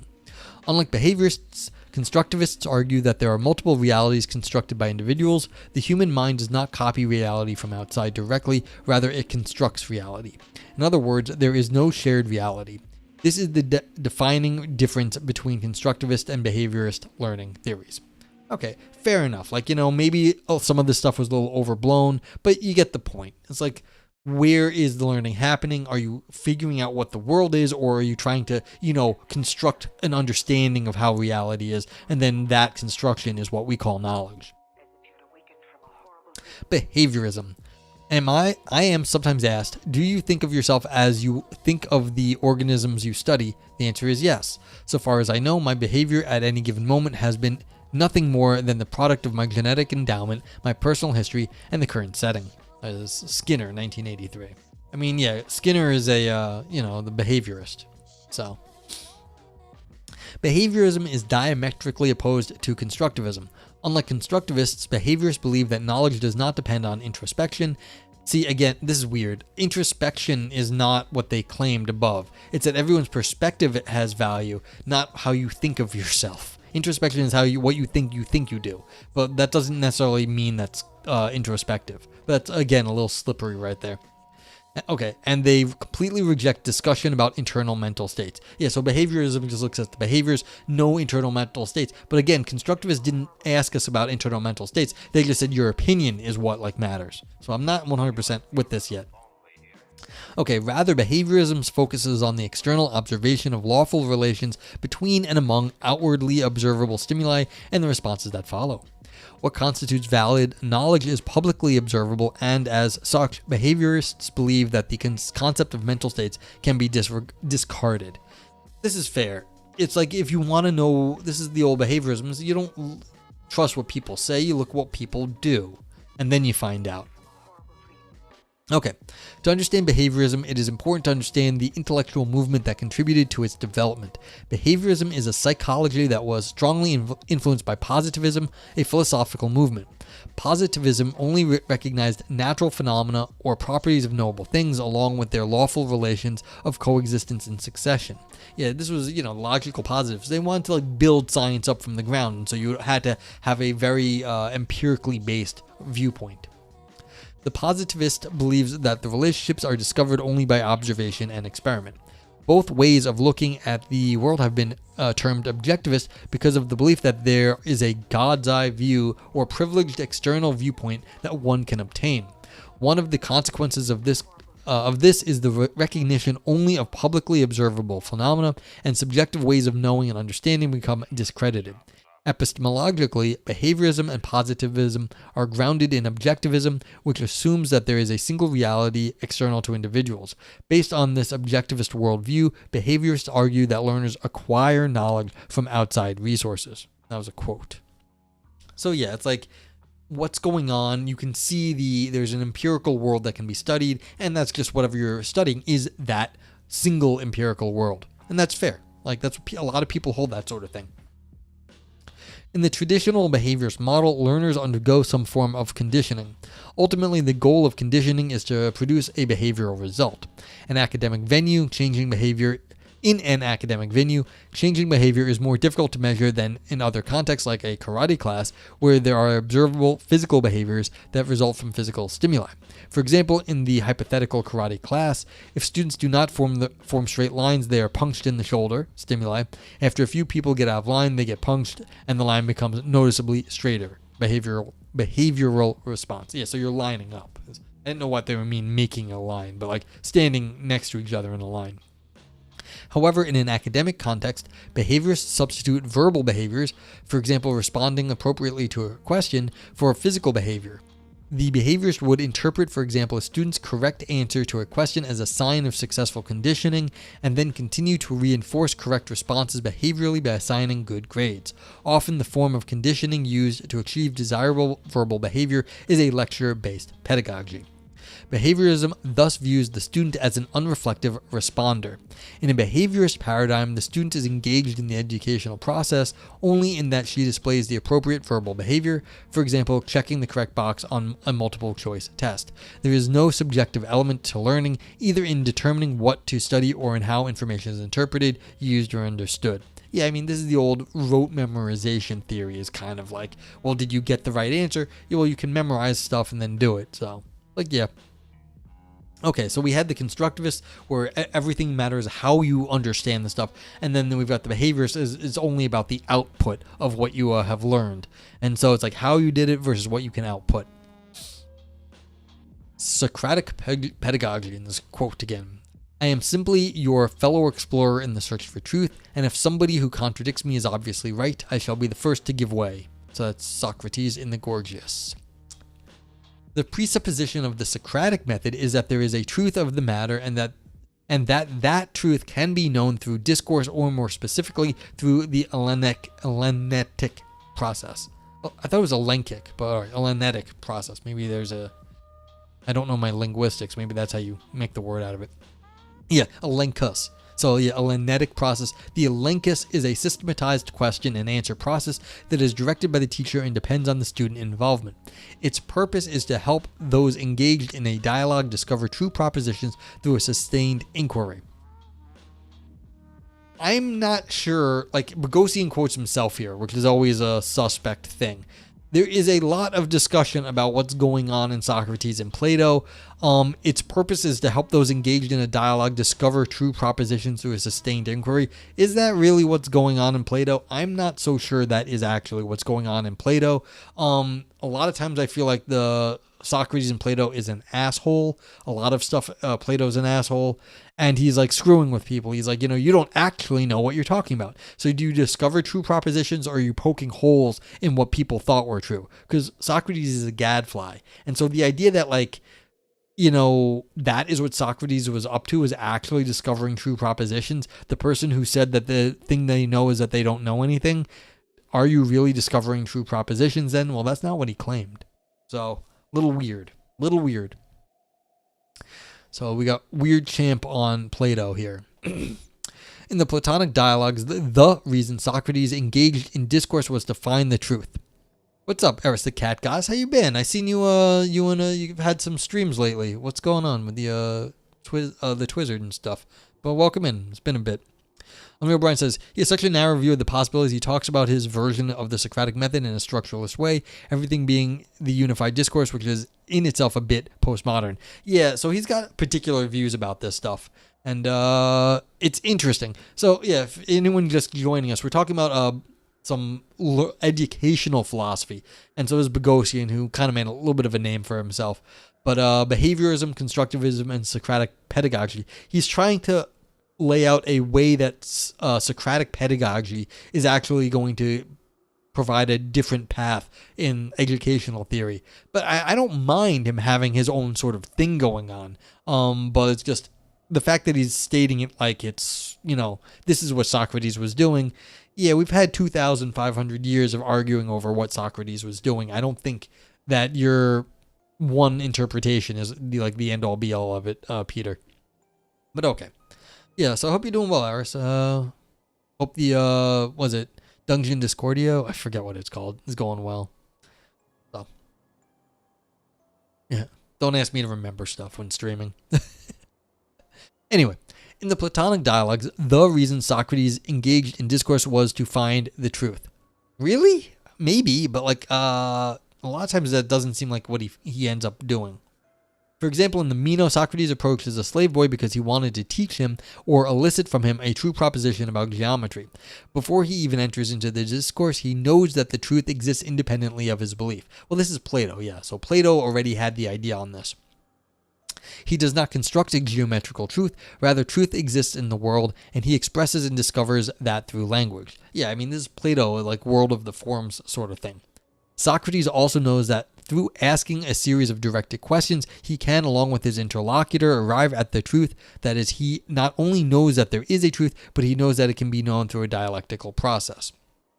Unreal says, Dewey, on the other hand, believed in the existence of an external world, and that learning came from generally social interaction with and engagement with that world. Yeah, so this is a different sort of thing. So Boghossian is saying that you get this through the discussion of the ideas and a question-answer thing, and you mean Dewey is doing something different. There is a world for the pragmatist, but you have to engage with the world, see what works out.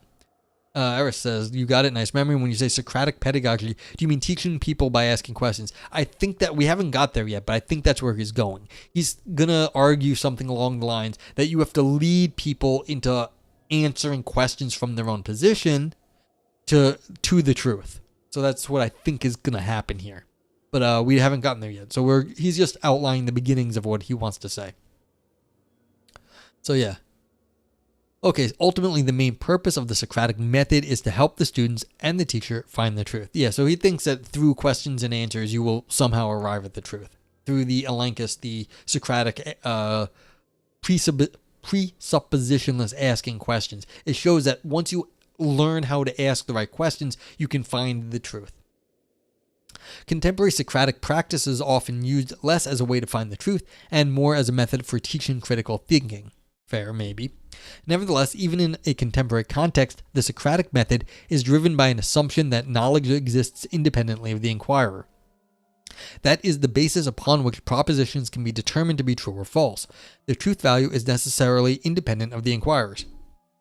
Tindarius, this is weird streamception, so I take Tindarius might be Tindarios from the other place. But welcome in, Tindarius, in YouTube chat. Yeah, I'm co-streaming or dual streaming to YouTube at the moment. Yeah, streamception. I know it's a little bit it's weird, ain't it? So yeah, so again, this is a lot of you are Tindarios, I figured, but okay. How is the dual streaming going? It's going. I've got I'm using a restream service, so I stream out to a server and then it splits the stream. They don't charge me for doing this. They only charge for storing the stream. So afterwards. So I delete my streams off their server afterwards, and so it's only going to cost me a few cents to do this. It's been pretty good. I dropped 139 frames at the very beginning of stream and none since, it looks like. So it's been pretty stable. It looks pretty good as far as I can tell in the VODs. So yeah, so it's going. If you have any questions about like, let me actually, this is the service I'm using, by the way. So yeah. You put in your credit card, but like it's not, as far as I know, like you're not going to get charged a whole lot. So that's how I'm doing it, and it's been good enough. It's working. I think the person running it, Commander Root, also is like someone on Twitch, like in one of my communities that I'm in, and so they were like, we're just going to use this guy's stuff, so it's cool. Since Semiotic says, knowledge cannot exist without anyone doing the knowing. Facts can exist, knowledge could be in someone else's mind, but I think it's a stretch to say that knowledge exists out there. Well, see, this is one of these big conceits of this paper. This is the Socratic methodology.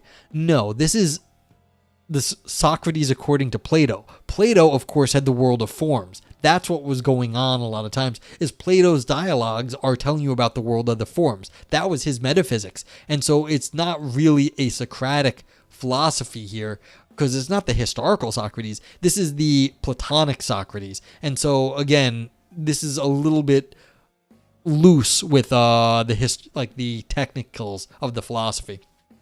Yeah. You're Tindera's brother, by the way. Yeah, I figure. Yeah, German humor. Yeah, that was hilarious, my friend.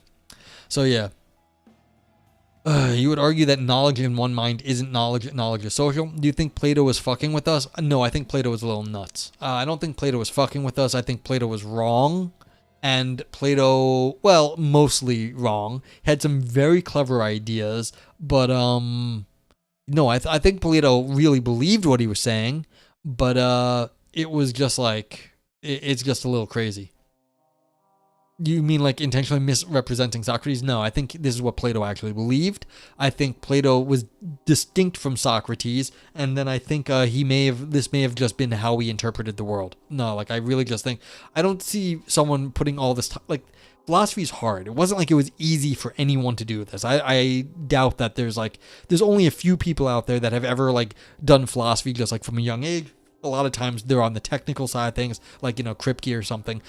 It's just very hard to do this. And so the idea that he spent all this time misinterpreting Socrates is unlikely. He had to put all this time and effort in. He meant it. You have a theory that the Republic was satire. I haven't convinced anyone else of this. Yeah, it's going to be hard. A lot of times that does happen. People write books just to like show that the idea is untenable. But like, again, that's like one of these, like, just because you think, or anyone, even the author, thought it was satire, doesn't mean that's how the rest of us are going to interpret it. I like the unfortunately unlikely idea that there was no Socrates. Yeah, that's possible too. That's not true, but I love the idea of it. It's any of these historical figures, like, we have historical evidence of there being a Socrates from multiple, like, sources. But, I mean, does that have to hold up? Not really. I mean, does it really matter at this point? What we think of Socrates is kind of what's important now. That there actually was a Socrates at this point, like, who knows? Who cares? We're probably not gonna learn anything more about the man unless, some grand trove of like documents from back then pops up somehow. But it's like, yeah. So we got Tindarius and Tindarios, and one's on YouTube and one's on Twitch. You were super disappointed to find out that there's no way he didn't exist? Well, I mean, okay, fine. Unreal says, but the details of Socrates' personality and thought could be Plato's construction, graphed onto someone who was real. Yeah, I mean, if you want to make stuff up, and I don't see how it really matters for philosophy. It matters for literature and philosophy in some sense. Look at the rhetorical method. Well, yeah, that's what matters, like what we've gotten through history from all of this. But I mean, that someone actually existed way back when is less important than now than what we have culturally got from like the history of since then.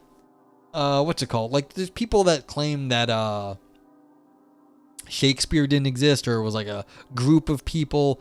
I mean, yes, that would be historically interesting to find out the truth, but, the truth is probably the simplest explanation, that it was just a guy who was very good at writing. I mean, people were saying that it was like other authors, but like these other authors wrote all this other stuff. It's like, how did they have enough time to write all the plays and all the sonnets and then everything else they did? It's like, you could, but it's just like, it would be historically novel. It would be a novelty, but like, so what? Not a big deal.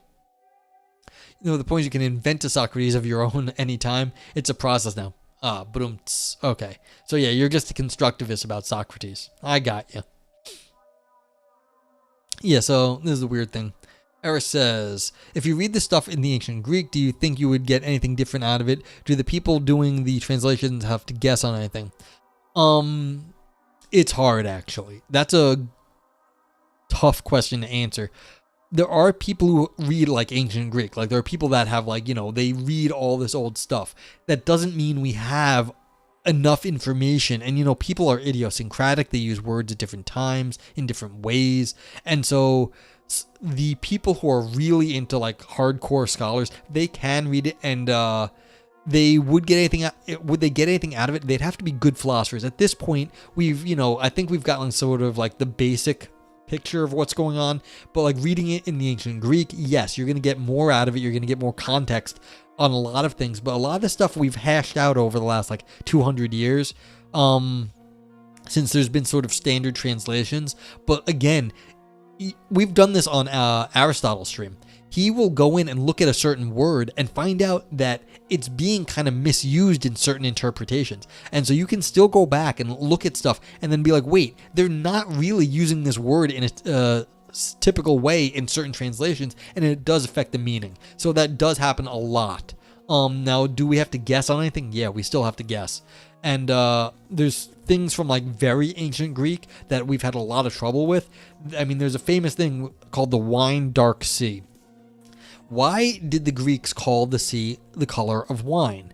We didn't know. We think nowadays, and this is a recent thing, that ancient cultures didn't develop more distinctions in dark colors because they just weren't as important as distinctions in light colors. So we'd have distinctions between like sky and like light blues and light greens, because that would be more of the stuff we would talk about. But dark colors we didn't.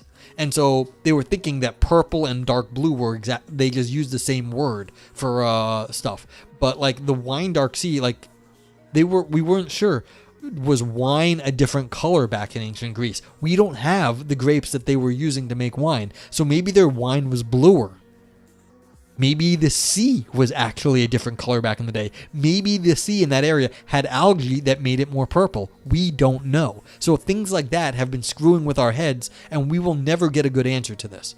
So you can look up wine dark sea, and like you'll get a whole lot of discussion in this area. Unreal says, I think various the translations vary quite a lot. So I think read it in the Greek if you have the skills would be revealing. Yeah, serious scholars of like classics, they all read the ancient Greek. Yeah. Since America says, no, I mean, the point is very instructive and important that Plato cannot have helped but have some perspective on Socrates. This is unavoidable among humans. Oh, yeah, absolutely. Well, yeah, Platonic Socrates is not the man Socrates. I mean, of course not. Absolutely not. And so the idea like that he's reading into it and not just doing it like mistakenly, he's doing it on purpose because he wants to say something. He's definitely doing some of that. Unreal says Alan Bloom's footnotes in his translations on the Republic are actually really good in that regard. Interesting. Since Americ's the rhetoric is a device that itself becomes philosophically crucial. Yes, absolutely. How ideas are expressed and like the methods used, because they're dialogues as opposed to, a philosophical like text like this, which is, setting out the ideas. But when you have different people speaking in different voices, that in itself really can change and color how you understand what's going on.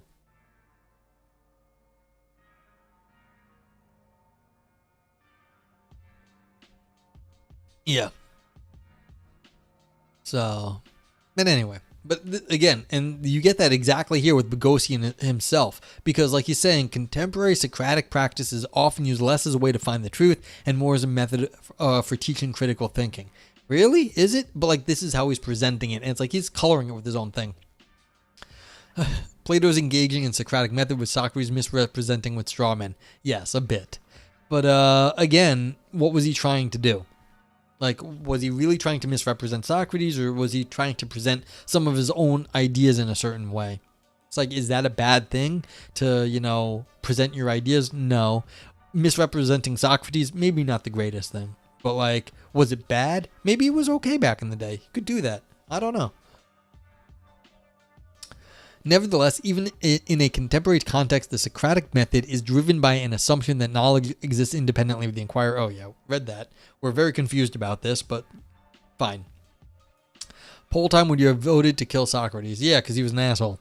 Systemic says, I don't approve that you make so much distinction between literature and philosophy.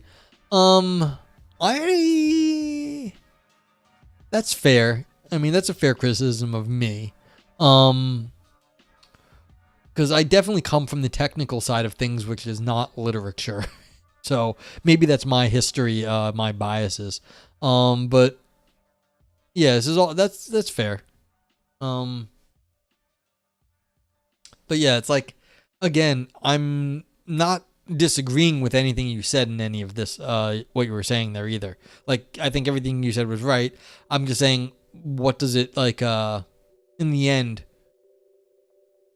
what does it, like, philosophically matter that Plato was reinterpreting Socrates? Yes, plenty of philosophical knowledge is communicated in literature, including fiction. Absolutely. And I put philosophy as closer to fiction than non-fiction. Yeah, so Tindarius wants to know what kind of literature, but yeah. Do we have any writings from Socrates? No, we have no writings from Socrates. None. Nothing. He wrote nothing down. We only have other reports from the time, and then, of course, Plato making stuff up as he was going. As far as I know, we have a lot of people have no actual reports. We sure he was real? Yeah, we have reports, like we have, like, the death of Socrates we have reported in, like, the Athenian or whatever like records of the time. So we have, like, records of him dying, being, like, put to death. So it's like we know that someone named Socrates was killed. Now, was that Socrates the exact same Socrates of the philosophy of Plato? Then maybe we've got some other questions going on. But, like, it's pretty, we have other independent reports of someone, like a philosopher named Socrates, existing.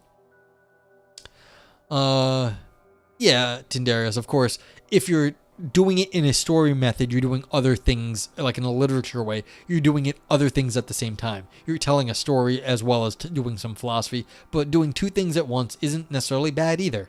I mean, if only doing the philosophy, then don't write literature, but if you want to do, you know, more than one thing, that's not necessarily bad either. So, but if you just want to do philosophy, then you can just do philosophy. If you just want to do stories, you can just do stories, and you can mix it up a little. Kind of fun. For example, Thus Spake Zarathustra is telling multiple stories at once, the most important of which is that it calls for your attention to the literature itself being in control of human thought. We need to reverse the power. That's the novel. And that's ironic. It makes me mentally hard, throbbingly. Well, there we go. So now we know how to give cinesemiotics a headache. Okay. So, yeah, so that is the basis upon which propositions can be determined to be true or false. Their truth value is necessarily independent of the inquirers. If it were not, then propositions would just be true for some people and not true for others. Yeah, so we're in the Platonic thing, where the world of forms. What are we talking about? The form of things. They exist independently of us. That's what this is. So, or framing this in constructivist language, knowledge would just be constructed. Yeah. Self-reference explained without a single reference to self-reference. Yes. I mean, you can do end arounds on self-reference, of course. So, although people in the technical areas sometimes suspect that you are actually doing self-reference, just it's in a non-obvious way, but you can try. Okay, so even in contemporary Socratic practice, the realist presupposition is that true propositions yield assent because they correspond to a shared knowable world. And if seeking the truth is not the primary objective of some Socratic practitioners, then the elenchus acts as a dialectical safeguard to adjudicate competing claims. false propositions can still be rejected and the truth can still emerge. Yeah, so you can use this even if you don't have a theory of truth, because you're going to knock out worse propositions. So you can do this even without the truth, but you can knock out things that are clearly false. Zarathustra. Yes, exactly. The Socratic method takes its participants towards a destination, the truth. So while Socratic practice can and often is illegitimately used as a debate tool, even in these contexts, fundamental assumptions about universal assent to true propositions are operative. Okay, this is him just like spouting his Platonic metaphysics here. I don't know if it actually holds in actual Socrates, but he's a Platonist. That's fine. He's saying, and anyone who says wrong is wrong, and that's not what's happening in Platonic Socrates, like, fine, that's nice, but there's nothing deep about that. And the fact that the Elenchus and the Socratic method is being used without the sort of background metaphysics, that's not illegitimate. It isn't. You can use different parts of philosophy to do different things. He's just, beating the drum here, like, you're not using all of the philosophy the way I think you should. Like, I don't give a shit, Peter Boghossian. Like, I don't care. That's how things happen. Like, they take the good part that they like and then they use it. Like, if you don't like that bit, well, then that doesn't make them wrong. It just means that they're doing something different from you. Systemic says the beautiful point here is that yes, it's self-referential and it knows or hopes that you know that, but it points it out by its absence. The importance of realizing they hacked the novel, they communicated with us by betraying and hacking the words. There's a lot of math. Yes, I mean, yeah, you've got concepts and self-referential concepts, and what you're doing in some sense self-references itself. You can do it if you want to. Okay. Can a Socratic teacher be a behaviorist? Let's see. Kind of. This is getting into linguistic behaviorism. You can do that. Okay, quote. When a teacher complains that students are off task, a favorite bit of educational jargon, the behaviorist will leap to the rescue with a program to get them back on again. The more reasonable response to this complaint is to ask, what's the task? Not surprisingly, this way of framing the problem meets with considerable resistance on the part of many educators. More than once I have been huffily informed that life isn't always interesting and kids had better learn to deal with this fact. Thus is the desire to control children or the unwillingness to create a worthwhile curriculum rationalized as being in the best interests of the student. Yeah, I mean, hey, capitalism. Learn to do bad work on your own time. For no money. Okay. The short answer to this question is no, a Socratic teacher cannot be a behaviorist. There are, however, some similarities between behaviorist learning and theory and Socratic pedagogy. You're not getting any arousal from that clever self-reference thing. Degustibus, I guess. Yeah, dude. Well, streaming is hard. Like, I have only so much blood flow at the moment, and most of it is going to running stream and talking. So I have less blood flow going to other areas. Not so easy to pull off. I did like it though. I appreciate the comment, but getting a rise out of me on at this point is going to be kind of hard.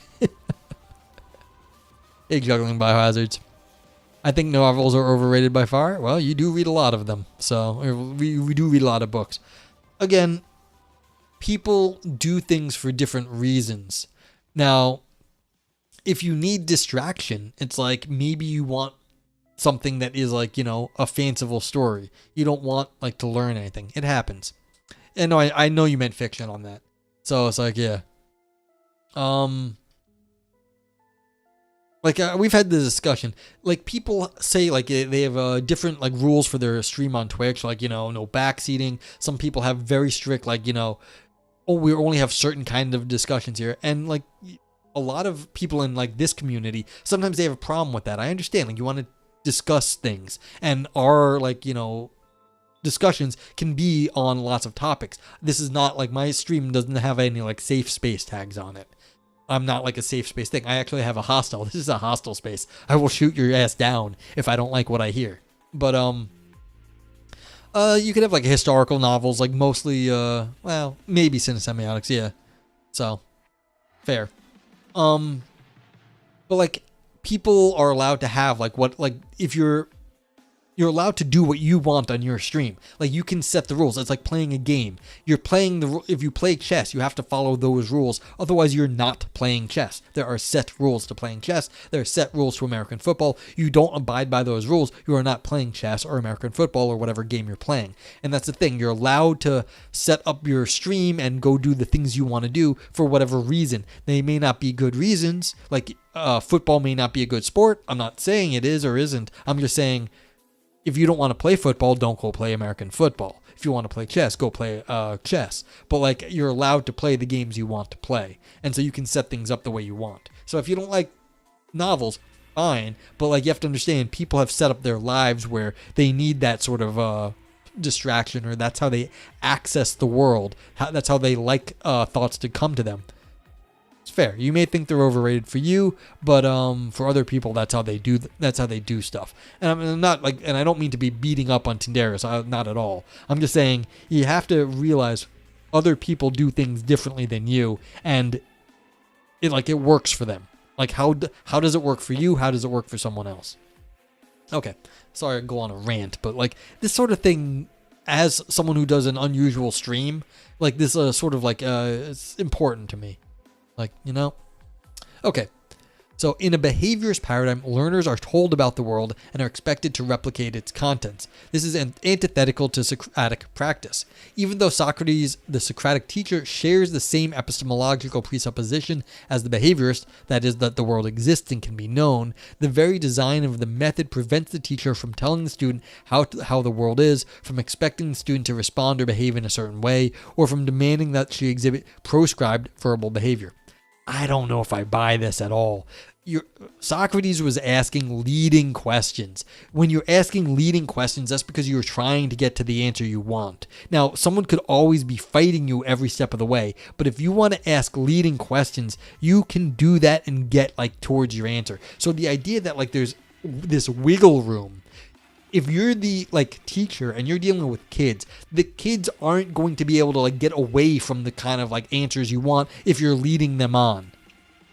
Yeah, Tindera says, I just get annoyed by people who have a high ego just because they read a lot of shitty novels. That's fair. Just because you read a lot doesn't make you smart. You have to read good stuff and you have to think about it.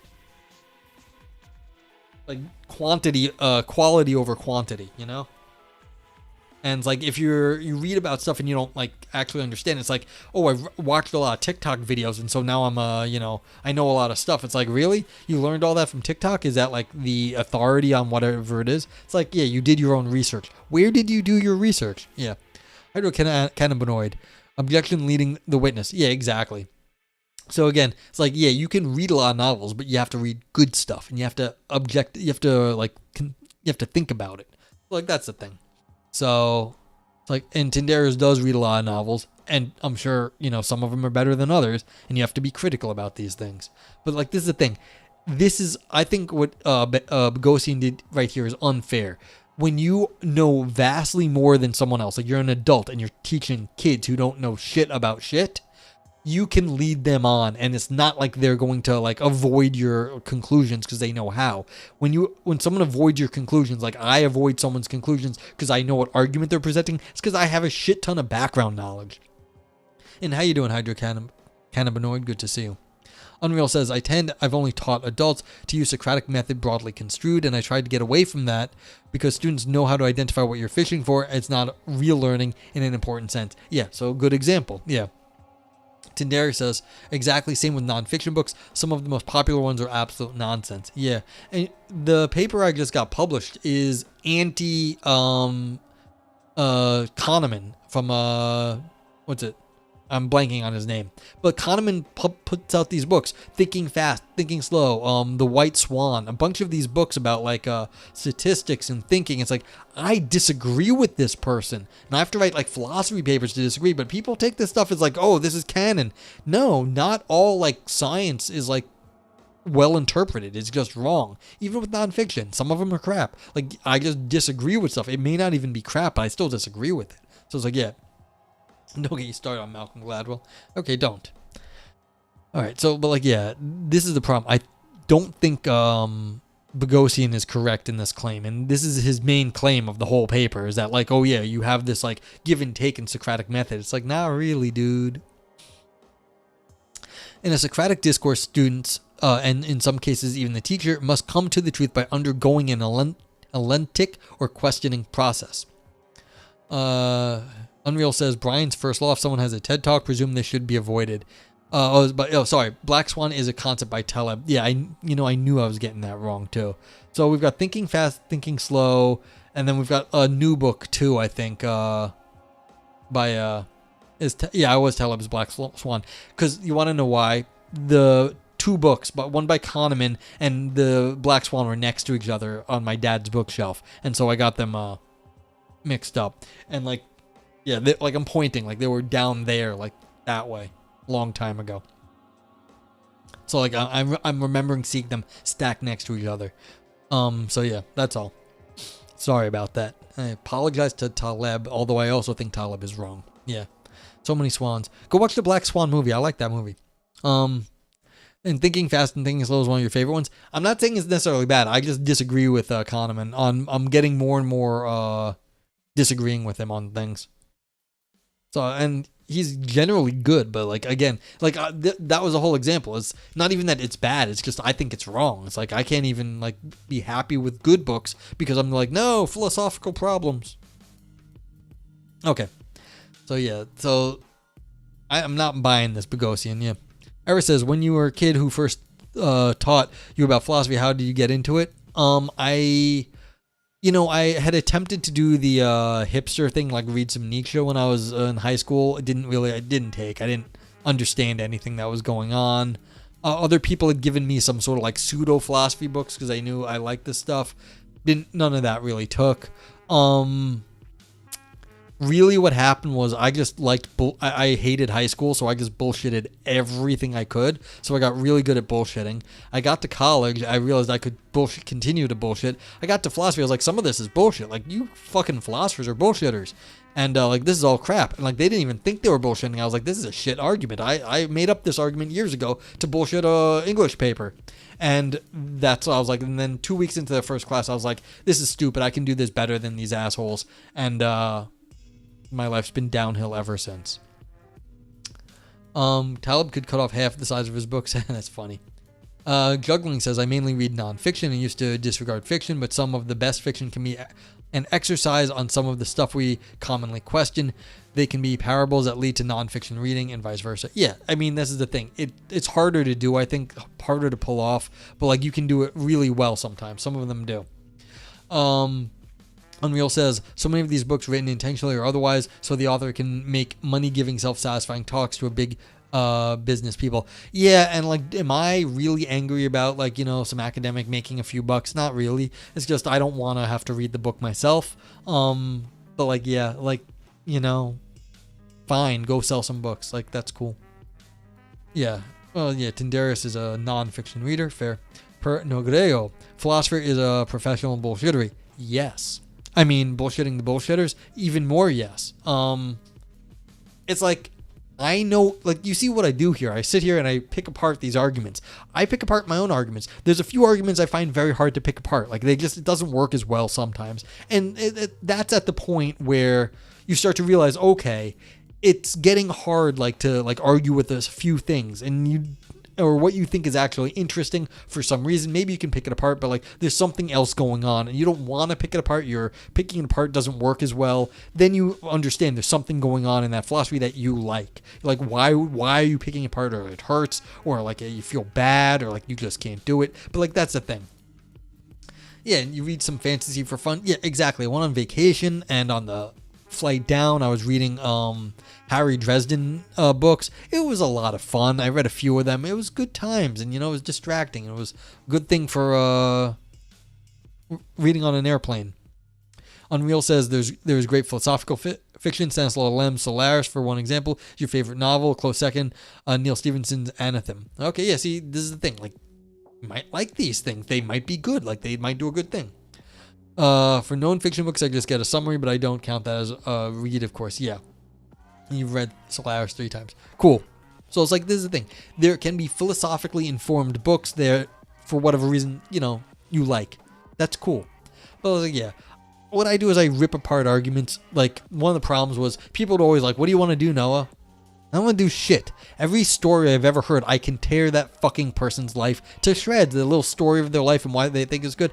I can rip those stories apart into little itsy bits so it doesn't exist anymore. And it's like, I've had some weird experiences in my life. So the idea that people are going to tell me shit, like, oh, this is how the world is, you should read these books and you'll get like insight into life. I'm like, fuck you, I will tear that shit to little itsy bits and I won't give a fuck at the end because it doesn't, like, you have to do more to get me to appreciate an argument, like what has value in life. Like, it's not going to happen. So it's like, I'm an oddball, always was, and it's like, these arguments aren't going to work for me. Like, what works for other people doesn't really work for me. I have not watched the One Piece anime. So it's like, I generally tear arguments to shreds, or like, I know what people mean, but like, is it going to mean anything for me? Probably not. So it's like, I've got like weird problems. It's like, you want me to read a book? It's like, fine. But I was like, I'm going to figure out the philosophy quick. It's like, all right. Yeah. It's fun to discuss and pick apart. I know One Piece seems to be getting more and more popular. I keep hearing people mention it, but it's like, yeah. So it's like, what the value in philosophy is like stuff that you think actually is going to go longer.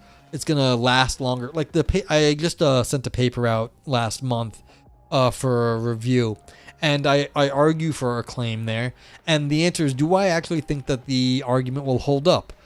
I think the argument might hold up for, a certain number of years, but in the end, some of the criticisms I bring up will win. They will win, but it will take a long time for us to get to that point, for the philosophy to like generate around some of those ideas, for us to actually understand when my theory will start breaking down. And that's kind of how I see everything. Everything is like, it builds and then it dies. It's kind of organic. Yeah, and there's so much nonsense out there. So much nonsense. So it's like, you do what you can. Like, that's a lot of what I think. I do what I can. I'm trying to, like, if I can say something that wouldn't have been said in an area before, like, I'll try to, say it if I think it's worth my time. That's about it. But it's like, there's no guarantee of, benefit to me, the world, or anything else. You're just doing what you can. Like, I hope it's good. You find out later sometimes. It's like I said, I just got this paper published. I told someone it was good. He's like, don't say that. You want to say, like, no, it's excellent. I'm like, I don't use that scaling. I actually think it's very good. But, like, basically, it's going to fall down eventually. It's okay. That's everything. It's like, yeah, that's the paper, this one, that just got published. Like, it makes an extremely... What's good about it is I have a really unusual theory. Like, I pull apart truth and probability. Most people can't do this, and that's what's really good about it, is I pull apart something that other people can't do. I make an argument other people can't make, as far as I think. I don't think other people can make it. Yeah. So, yeah, this is the one I just got published. I appreciate the click. You don't have to read it. I'm not asking anyone to read it. If you want to read it, go ahead. But like, you can download it. But like, that's what's good about it. Now, is that any great philosophy? Well, talking about logic and probability, people like that. But, yeah, I mean, I don't make any positive claims. I just pull things apart. So it's not excellent in my view, because I don't put forward a positive thesis. I just, at one point, I kind of hand wave in a direction. But, like, that's all I do. And that's why it's not into the excellent range. I think it's very good. But, like, this, like, what is the grand use of philosophy? Well, in this one, I try to point out something I think other people can't point out at the moment. So there. But, like, again, I'm not making any grand claims. And it's like, and other people, like Bogosian right here, making grand claims about what philosophy and Socratic method can do. It's like, no, this is a little weak little historically weak. I think a little weak in just like actual, as Unreal Brian was saying, if you actually try to do Socratic method, people, if they know what you're doing, they see through it and they can block you. It's like, this doesn't work the way I think Bogosian thinks it works. Yeah, so you know what I'm going to drop this also in my YouTube chat, if I can actually highlight. See if that'll work. There we go. So if anyone's still watching on YouTube, I don't know if I have any YouTube viewers. Probably one or two lurkers. That's what's going on. Probably just got like Ann and Tindarius still lurking from YouTube. But anyway. Okay, what were we saying? Yeah, see... In fact, participants' assent to true proposition emerges, at least in part, because it stands in opposition to the teacher's examples. There is no replication or regurgitation of information or facts, nor is there any behavioral expectation. There are only propositions that yield assent or not. Very strong claims, probably not gonna do it. No, you're not. Oh yeah, I'm sorry. You're Tindario's brother. Appreciate you stopping by, Tindarius. I ever mentioned this? I had a coworker many years ago. His name was Pavel. He was not Russian. His dad was he was Dominican. His dad just didn't want to name his kid Jose or like Rodrigo or whatever. And so he liked the name Pavel. So he was named Pavel. His sister was Pevel, and then he had another sister, Pevel. So Pavel, Pevel, Pevel. So yes. You actually do have a brother. Well, yes, of course. He's in YouTube chat. He said so.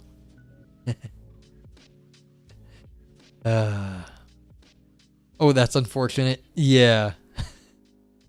What's hilarious about that was Pavel was a little gangster. He was a tough guy, looked a little gangster. He liked, acting a little tough too. And he would go to the doctors and they'd mix up his forms.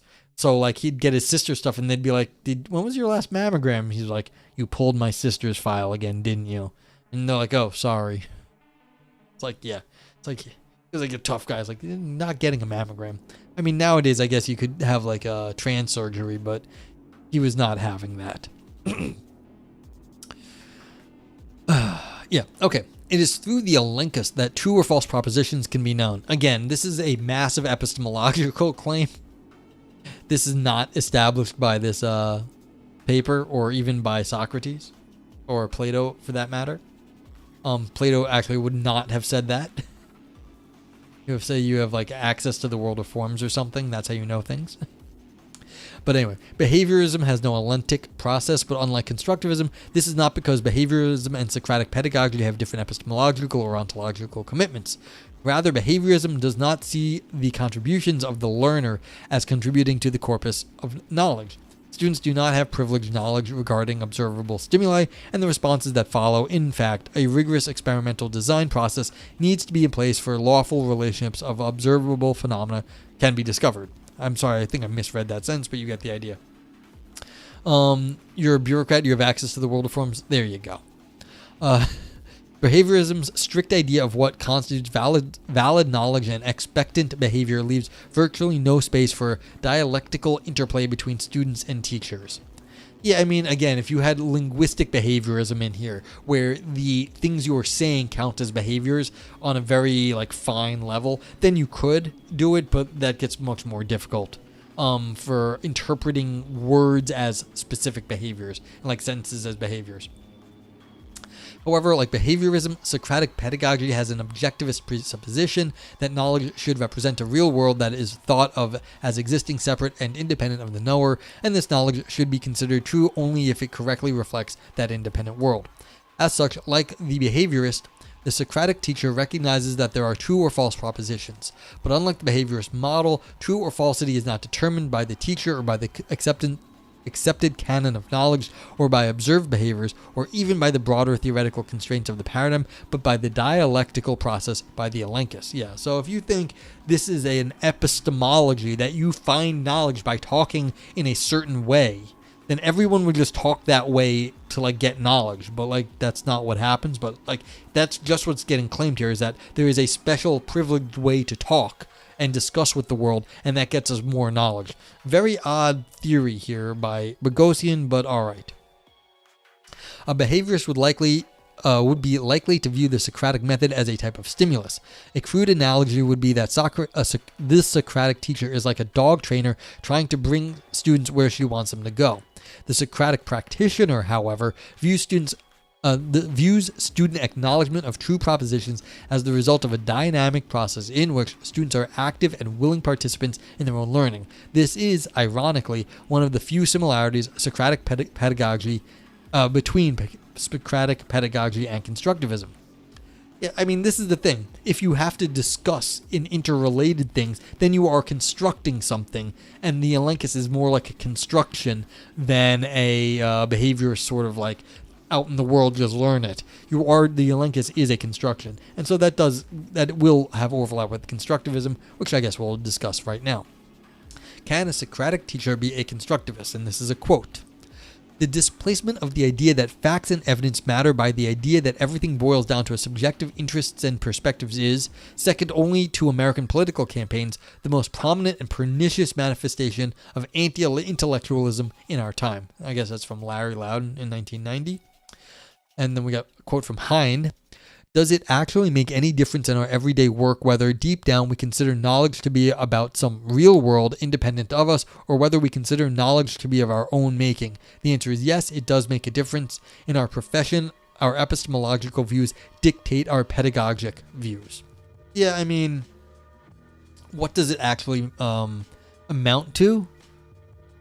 I mean, if you're really just going to go by results, then sometimes it's not going to work as well. If what you're talking about doesn't overlap with what someone else thinks. So it does matter in pedagogy. Like if your truth it does not correlate with what their truth is. Okay. So to answer the question, can a Socratic teacher be a constructivist? The short answer is no. A Socratic teacher cannot be a constructivist. Even though there are elements of constructivism within Socratic pedagogy, constructivist learning theory is at base antithetical to Socratic practice. Yeah, because again, Socratic practice presupposes a Platonic metaphysics, at least in the way that's been described here. The epistemological and ontological assumptions going into a Socratic discourse are not just completely different, but at odds with constructivist learning theory. The presupposition of the Socratic method is that the truth exists independent of one's beliefs, even though one may not be able to find the truth of the matter in a particular Socratic session. Progress towards reaching a final understanding has taken place. See, now he's quoting the Philosophical Encyclopedia of Philosophy. Really? Really? I mean, you can do that, but that's a little weird, for a research paper. I quote the SEP, but for general factoid things, but a substantive claim of what happens in Socratic philosophy is I'm not sure if that's a great thing to do. Okay, an imperfect example is that one cannot inquire into how an airplane flies unless one accepts the fact that airplanes exist. Similarly, there are underlying assumptions of every Socratic discourse: that the world exists independently of the knower, that there is a truth of the matter that can be discovered, that one can come to know the truth through discourse, that there are fair and impartial ways of adjudicating competing claims, that some propositions are false, and that there is such a thing as a final understanding. These assumptions are at odds with constructivism. I mean, that's all fair. For constructivists, helping students arrive at the truth is impossible, and therefore it cannot be the purpose of education. Constructivist learning theory is about the process of learning and helping people discover their truths.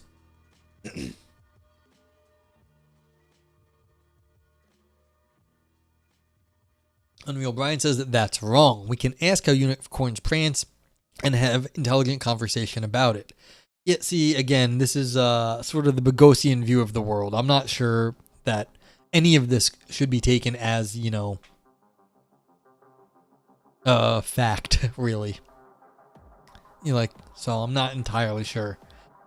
Maybe he could carve out some space for talking about, fictional things like unicorns and how we can discuss them, but, yeah, I'm not sure. He definitely did not say that here, though. And let me know if, that makes sense. I'm starting to lose my mind again. Okay, for constructivists, helping students arrive at the truth is impossible and therefore cannot be the purpose of education. Constructivist learning theory is about the process of learning and help people discover their truth. The truth element of the Socratic method is an anathema to most varieties of constructivism, particularly those committed to the stronger thesis that whatever students construct as knowledge then becomes de facto true.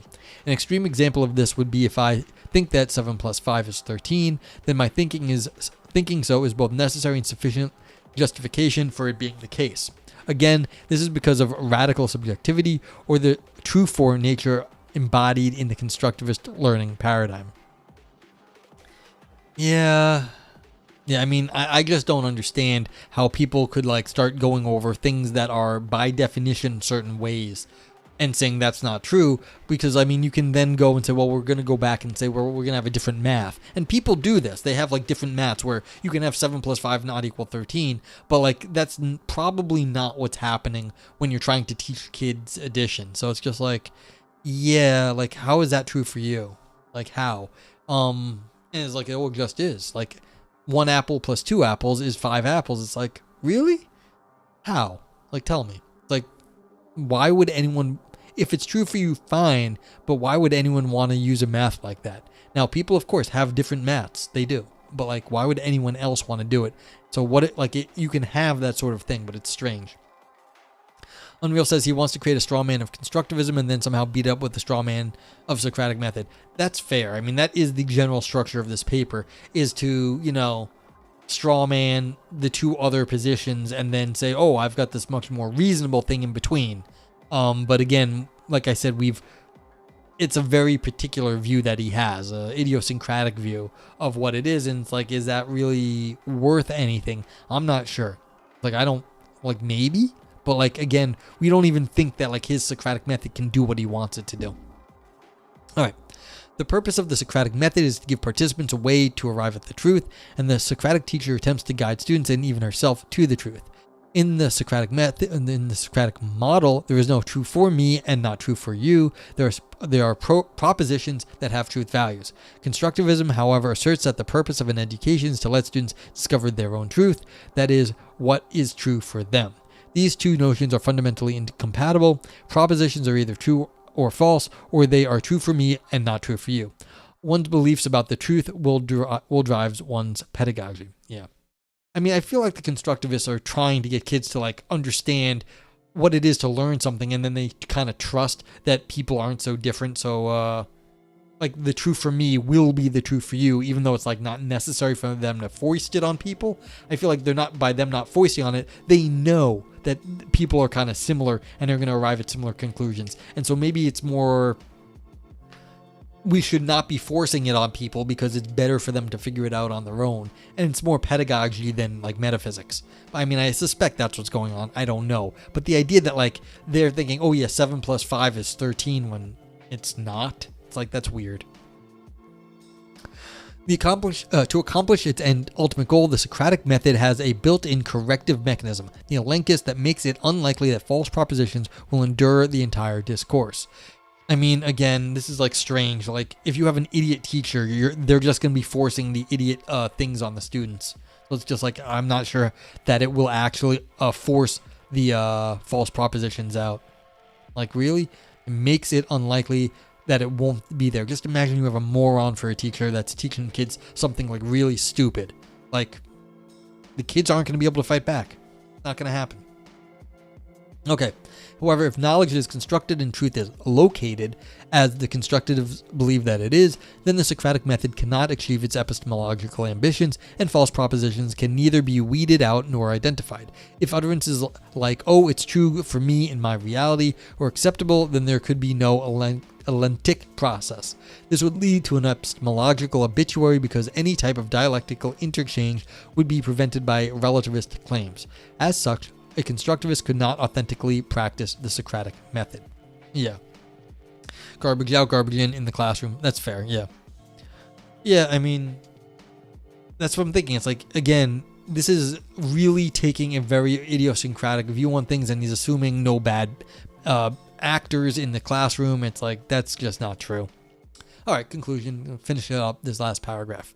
Both behaviorism and constructivism are incompatible with Socratic practice. I mean, that might be true, but like that has nothing to do with anything else he's saying. Each learning thing has its elements that are antithetical to Socratic pedagogy. Behaviorism rejects the dialectical process and does not actively involve the learner, and constructivism has a radically different epistemology and metaphysic. In some ways, because Socratic pedagogy shares elements of each, it is a middle ground between both. See appendix. What's up, Adam and Rapture? You've been listening for the past 15 minutes. Cool. However, it would be a mistake to say that these similarities are sufficient to enable a Socratic teacher to be a constructivist or a behaviorist. Socratic pedagogy occupies a unique category and provides the oldest learning process known, education through directed discourse. The Socratic method presupposes that there is a truth, we just need cooperation and dialogue to find it. This is so weird. just by talking, we can figure out the truth. I mean, do you really think that just by talking, we would have figured out that, like, the Earth goes around the sun, not the sun around the Earth? It took a huge amount of astronomy to do this. Huge amounts of astronomy, work by lots of people, all sorts of stuff. And so it's like, it's just like this sentence is obviously false. Just obviously false. And it's like, this is like how you end your paper. It's like, but we had to do all this other work. Like, what happened to quantum physics? You think we were just discussing that and they were like, oh yeah, the uncertainty principle. No. Just no. But alright, whatever. Alright, let's rate this paper. I'm not sure I got a huge amount of stuff to talk about. I mean, it just seems like a lot of this stuff was how Boghossian wants the world to be, and not really what Socratic dialogue is, or for that matter, behaviorism or constructivism. A lot of stuff here. Unreal says, it seems like you could make a claim that Plato, in the mouth of Socrates, thought that everything that really mattered would think that way, which is wrong, of course. Yeah, see, that's the sort of thing. It's Plato, in the mouth of Socrates, in the mouth of Boghossian, thinks like everything worth discussing can be figured out this way. That's just weird, though. It really seems strange that you can figure out, like, you think you're going to figure out everything of value just by talking stuff through, and that there's no other sort of, like, way of understanding this. Unreal says, I wish this would have been done well, but it's terrible from the perspective of someone like you who actually knows something about philosophy of education. Yeah, so this is the thing. Everyone who in chat now, you can see the review screen is up. During the review screen being up, I record the emotes you use, these specifically, also the global vote yay and vote nay. So if you're Adam and Rapture who've been listening, you want to vote, that's cool. If you just got here and want to vote, that's cool too. But, like, you know, try to say what you think. So Unreal Brian, thank you for the vote. So Braindance for fun ideas. Was this a fun paper? Did you think it had good ideas in it? And then the global nay, because it was not worth it. So I think this is a not grapes one. This made some big claims that that just sort of like shriveled up in the end. They just didn't go anywhere. Or no, is this grapes or is this all style no substance? Okay, no, he stuck to his guns. This isn't grapes. This is the turd. It was all like him making shit up, but it was all shit underneath. Yeah, it's a shit underneath. That's right. I agree with it being the golden turd. So we're gonna get this 2 golden turds, which is too bad, and a vote nay. I can't spell. Vote nay. So that's what we're gonna get from this. Do we have anything else we want to say? That's a double flush. Yeah, exactly.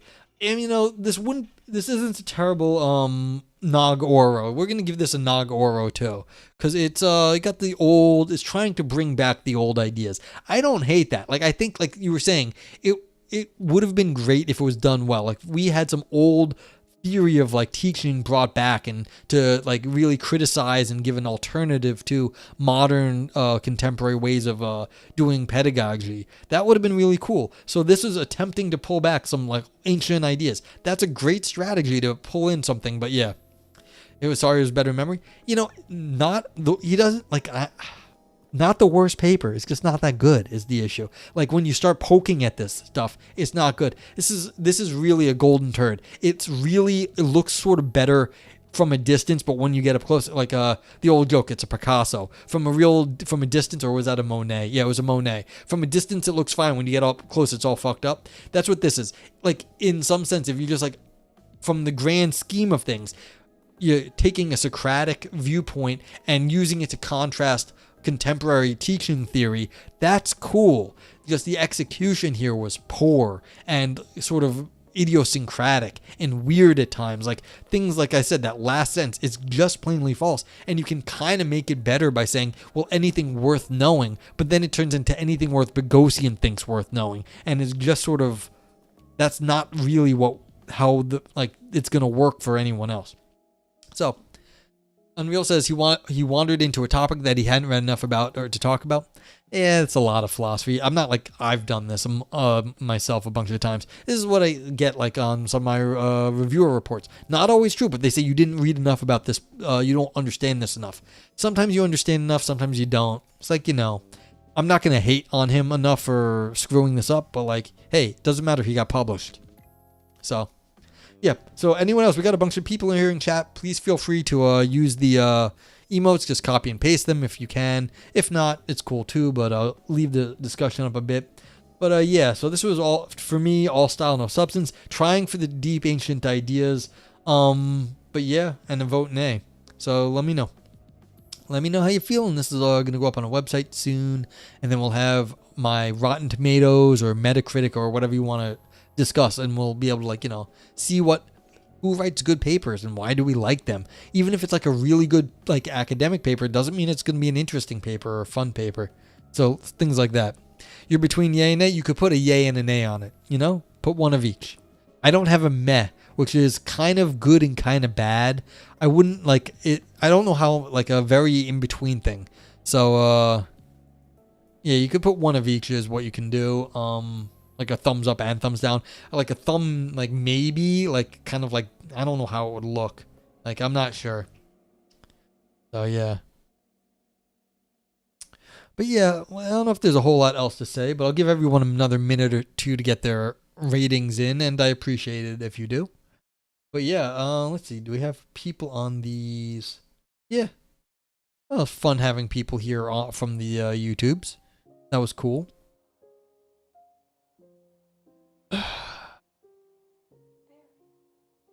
Yeah, but you can see I'm now at 2 hours and 40 minutes of streaming. Okay, yeah. So you're gonna go with the Ouroboros, thumbs up and thumbs down, and then for the claims that shriveled up in the end. Yeah, fair. Fair. Cinesemiacs also gives it a nay. But this is what I mean. If I start reading a paper that was twice this length, I'd have another hour of reading to go at this point, almost. Or maybe another 30 minutes, and I'm already at 2 hours and 40 minutes. It's hard, yeah. So we got a golden turd and a vote nay from CineSemiX. Thank you for your review. Appreciate it. So, yeah, on CineSemiX, we got to discuss that the AI thing more. It's looking good. I read it just before stream. I was like, yeah. So I had a minute. I was like, yeah. So that's a good, looking like it'll work. Okay, so let's get out of here. Let's go on a raid. Thank you all for being here. So that's it for this. And now let's go see if we can send us off somewhere. Back to Twitch. Who's live? Going to end probably. If Ann's live, that is. Let's see who's live. I rated Joe Villi recently. Who's up? Why do they always put Ann all the way at the bottom? They just... Yeah, Ann's up. So we'll go raid Ann. Because that's what I generally do. I should go find some new people to hang out with too, but fuck it, I like Ann. I'm gonna go over to Ann's. Alright, thank you all for being here, and let's get the rating them. Smallest audience? I mean, maybe, but I don't really care about audience size. I mean, frankly, I just gotta go make some more friends on Twitch at this point too. But yeah, we're gonna go head over raid Ann in a few seconds. And yeah, it's like a lot of people I used to watch, I don't watch as much anymore, and like, not participating in their communities as much. So go hang out with Ann. But yeah. But thank you all for being here. I appreciate you all. And yeah, like I gotta figure out more community things. Like we go like raid cheer or something, but whatever. Have a good night. Stay safe out there. Things are ridiculous. Try to be nice to yourself, other people. Try to take it easy, and I'll see you on the other side.